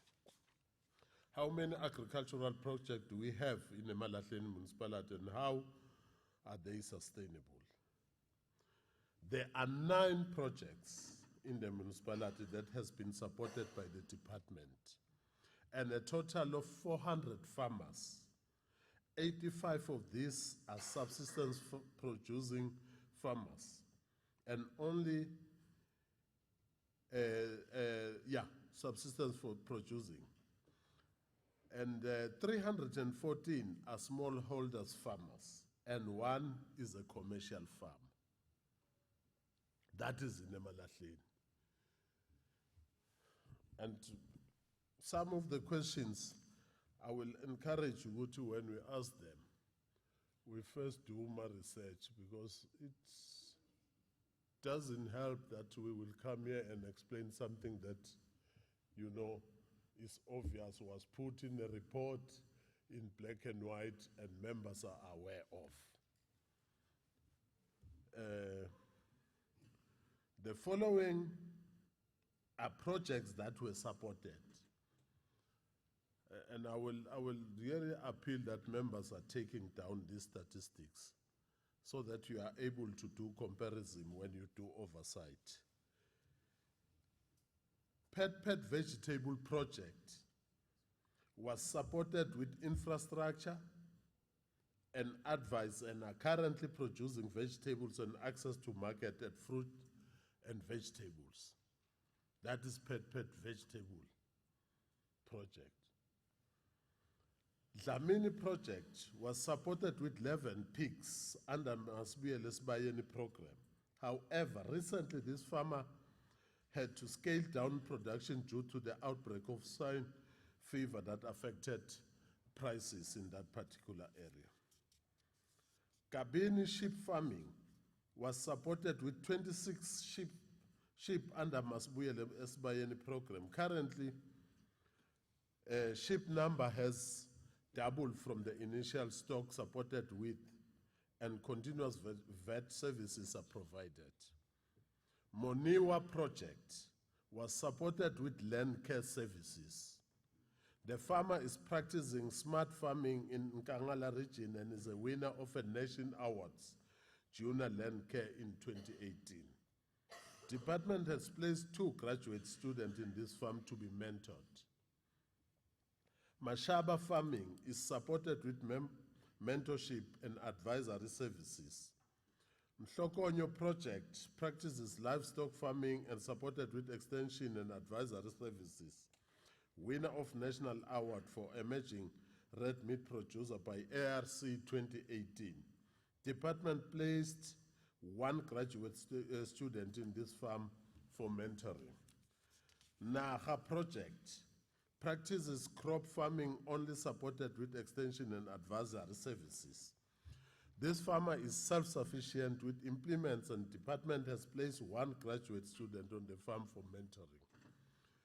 Job lesson project, which is in Ian Sam Hate, that is in Ian Sam Hate. Practices both crops and livestock farming, and department support with extension and advisory service. Malinga project practices livestock farming and was supported under the RECAP program through Department of Rural Development and Land Reform and department support with extension advisory offices. All the above projects are sustainable, and we must mention, Honorable Speaker, that sometimes it is good to repeat these questions, Honorable Pim. So that, Honorable Speaker, zengijwayele kusebenza no-Premier.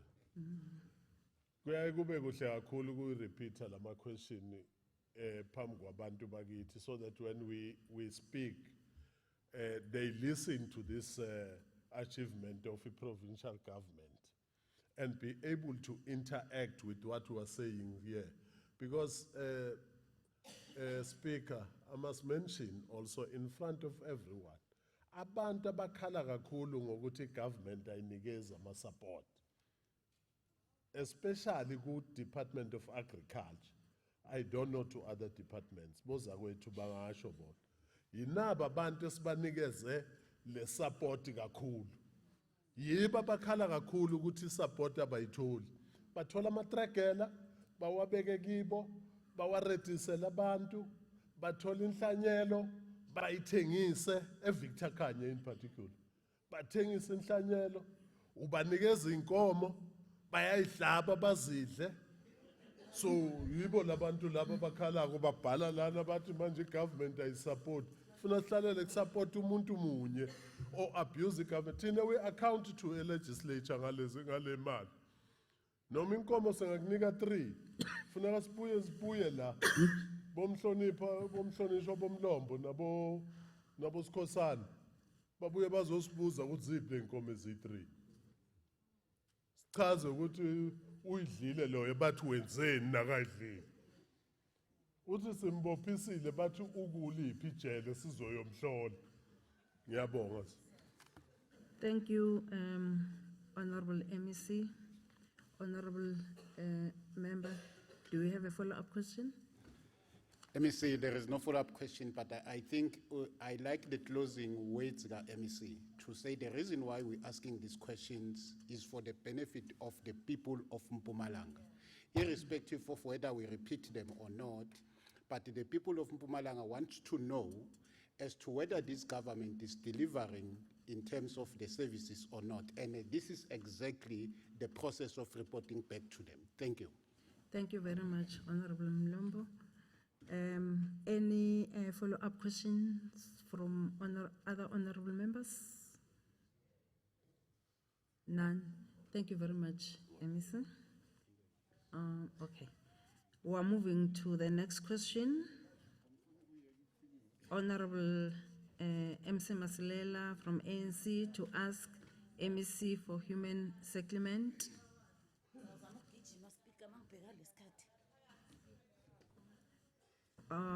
Honorable members, yes, I'm going to remind you in terms of the rules.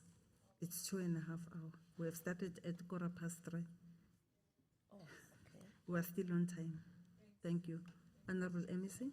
Thank you very much, Honorable Speaker. In a question from Mkhatshwa Masilela Lana. Honorable MEC, there is a clarion call for the formalization of rural and urban squatter camps in almost all our municipalities. There is also a desperate need to build RDP houses to eradicate these squatter camps.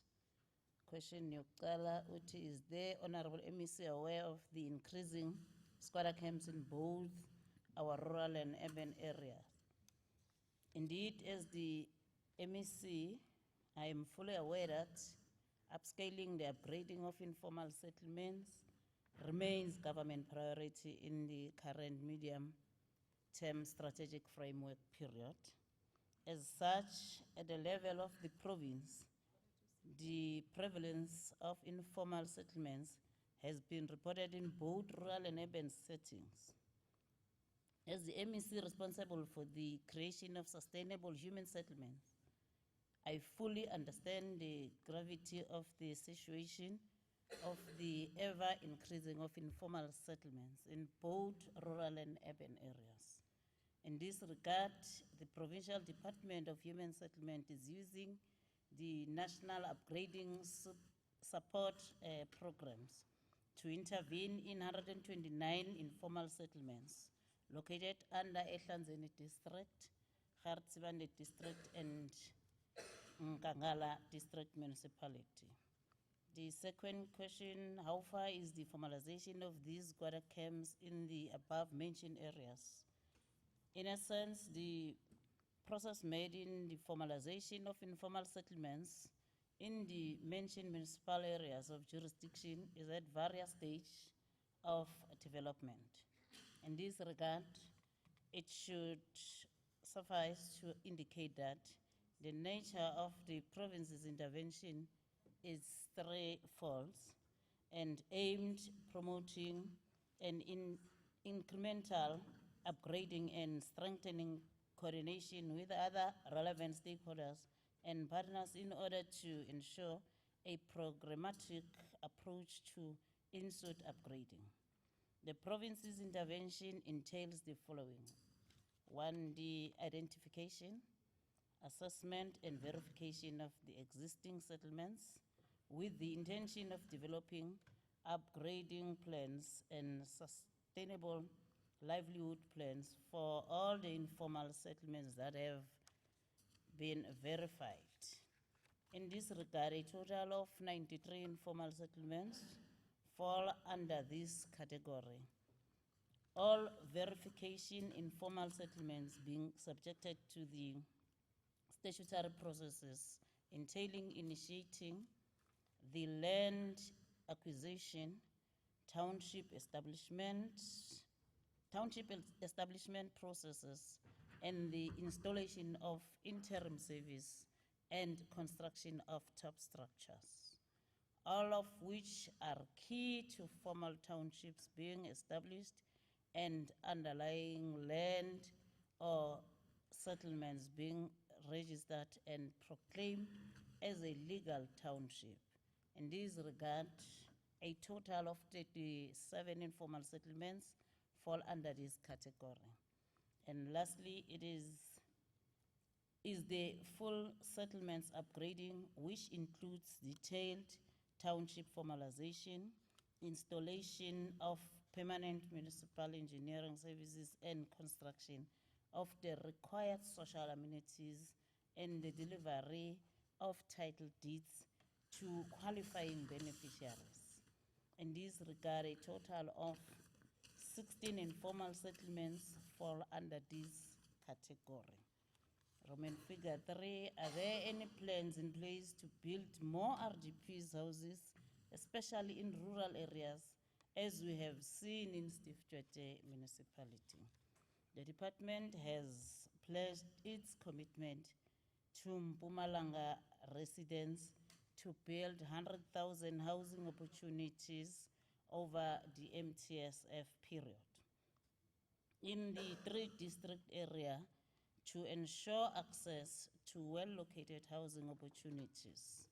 In this regard, almost half of the 47 being new mega integrated human settlements being established and undergoing project packaging happen to be located in not just the about to be declared priority housing development areas, but also rural municipalities such as Bushbuckridge, Nkomazi, Dr. J.S. Moroka, Tembisile Hani, as well as non-PhD ACE municipalities such as Dr. Pixley Isagaseme, Mkondo, Chief Albert Lutuli, and the Paliseng municipality. The last one is, what challenges are there in the total eradication of squatter camps in our rural and urban areas? It is impossible to refer to the total eradication of informal settlements.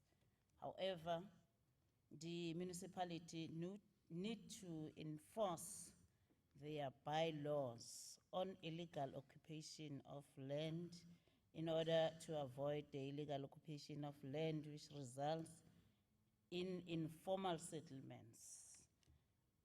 Last, municipalities, but with due respect, Honorable Speaker, allow me to ngisho ukuthi namakhosi analezi nduna lapha phasi. Angiwadelela amakhosi mara analezi nduna lapha phasi. Abasikhosela lama squatter camps la kuma municipalities. There is not one challenge associated with the total eradication of informal settlements in rural and urban areas, but a number of interrelated factors that have arisen as a result of the emergence of informal settlements. These are, but not limited to, the following: population growth, rural-urban migration, lack of affordable housing, urban management, economic and social opportunities. I thank you. Thank you very much, MEC. Honorable Masilela, do you have a follow-up question? Ngibonge Somlomo. Welcome my responses from the Honorable MEC. Indzaba yemikhukhu noma masquatter camp inkinga lekhulu kakhulu ngoba ekugcineni ba bridge electricity, ba bridge manti, bomasipala bethu bakoloda Eskom, labanye bakweleta i-rent water. It's because of lama illegal shacks. Kuyafuneka ukuthi i-Department ye-Human Settlement ne-Department ye-Cooperative Governance nabo masipala basebenzisane. Sibonge kakhulu lokhu sikubonile si-portfolio committee lena Steve Tshwete. Lena Steve Tshwete bane plan yoku eradicator lama shacks. Mundu matholile i-RDP, the shack yakhe is demolished. But kulabanye bomasipala le plan leyo ayikho. Siyacela kakhulu ukuthi lama department oyi2 nabomasipala babambisane ku-benchmark kubuka ukuthi Steve Chwede benda njani kuze kuthi bakhona kuphumelela kuze kuthi si-provincial government uma sithi senda i-service delivery ngempela lenguquko iyendeka ngiyabonga. Thank you, Honorable Member, for a comment. Any other follow-up questions from other honorable members? Honorable Grobe Morgan. Thank you, Honorable Speaker. A question to the MEC. Presently, we have a housing backlog which would take roughly 20 years to eradicate. What impact do these emerging squatter camps have on the housing backlog? Thank you. Thank you, Honorable MEC. Yeah, Bonga Speaker, a question go Honorable Morgan. La masquatter camp asikhosela vele inamba enkulu kakhulu yokuswelakala kwezindlu, but lokho ngeke kuvimbe. Ekhaya kithi sing4 siyakhula song4 siba nabantwana abantwana bethu baba nabantwana vele kufanele sibe nenamba enkulu yokuswelakala kwezindlu esizama ngamandla wonke singovernment ukuthi siyinciphise. That's why sithi kule 5 years yethu sizozama ukuthi 100,000 units sizame kuziyenza bese nakwenye financial year emisolandelayo ngiyacabanga ukuthi uzayenza iplan ukuthi sizame kuyiminimize wona vele asikhosela inamba enkulu. Yebo. Thank you very much, Honorable MEC. Any other follow-up question? None. Thank you very much, MEC. We're moving to the next question.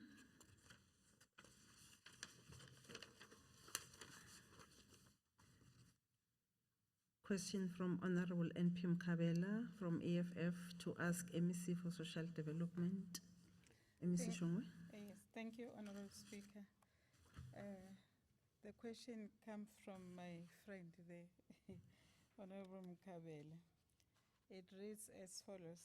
The Premier in the July SOPA committed and pronounced that the department will build 157 ECD centers and equip them with necessary e-learning. Can the MEC respond to the following questions? 1, how many ECD centers have been planned or built up to so far? Please indicate per district. And the response is as follows.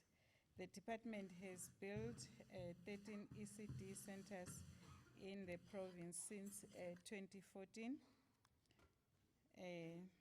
No ECD centers have been built in the current financial year, 2019 to 20. They are spread as follows.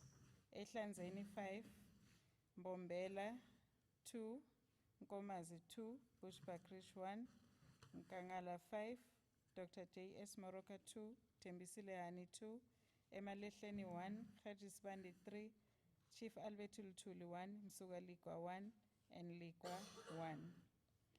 Question 2, how many has been budgeted for such, how much has been budgeted for,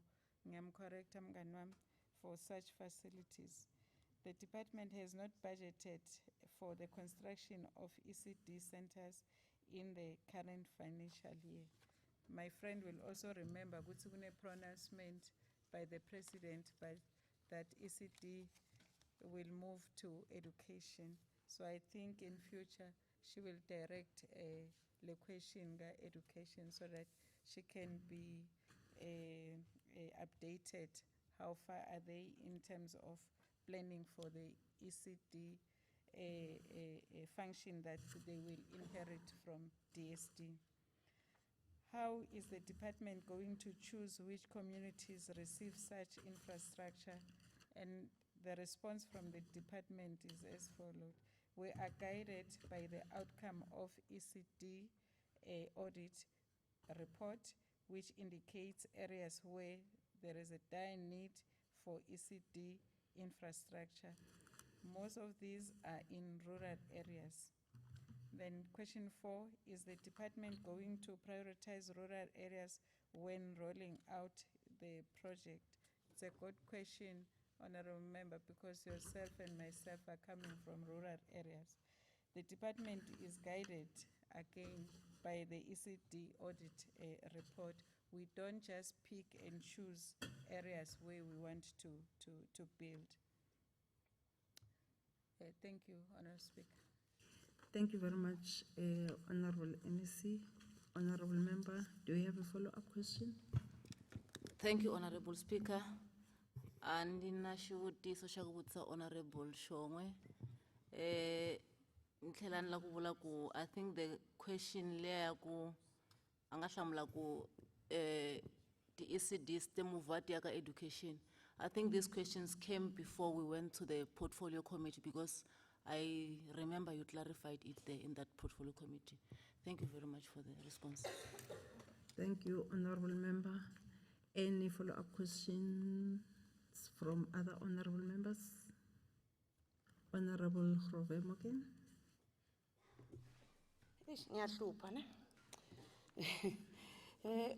Thank you, Honorable Speaker. I just want to find out, I know the MEC has mentioned it, that the ECD centers will be going to Department of Education as pronounced by President Cyril Ramaphosa in his SONA speech of 2019. My question is, when will that process take place? Can you give us a timeline? Because we're going to a new year now, schools are starting. When will that process take place? I thank you.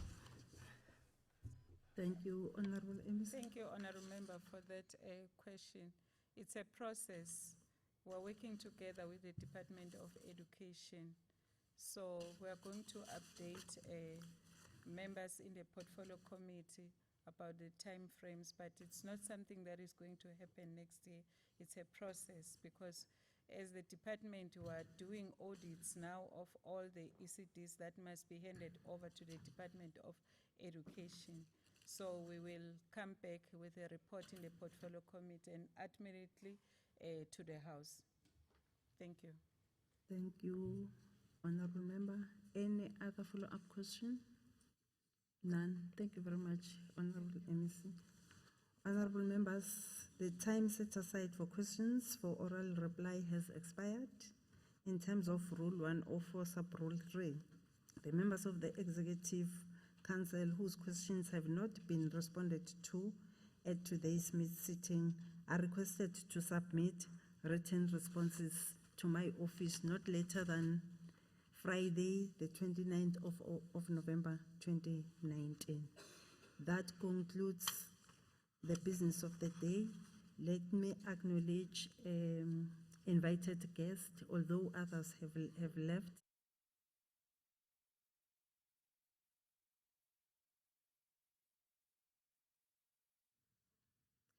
Bushbuck Ridge, Tabacheu, Goma Zimbombela, Steve Chwete, Emalahleni, Chief Albert Lutuli, Dr. J.S. Muroka, and Msuwaliko. You are all requested to remain standing at your places until the procession has left the chamber. The House is now adjourned until the 6th of December 2019 at 10 in this very same chamber.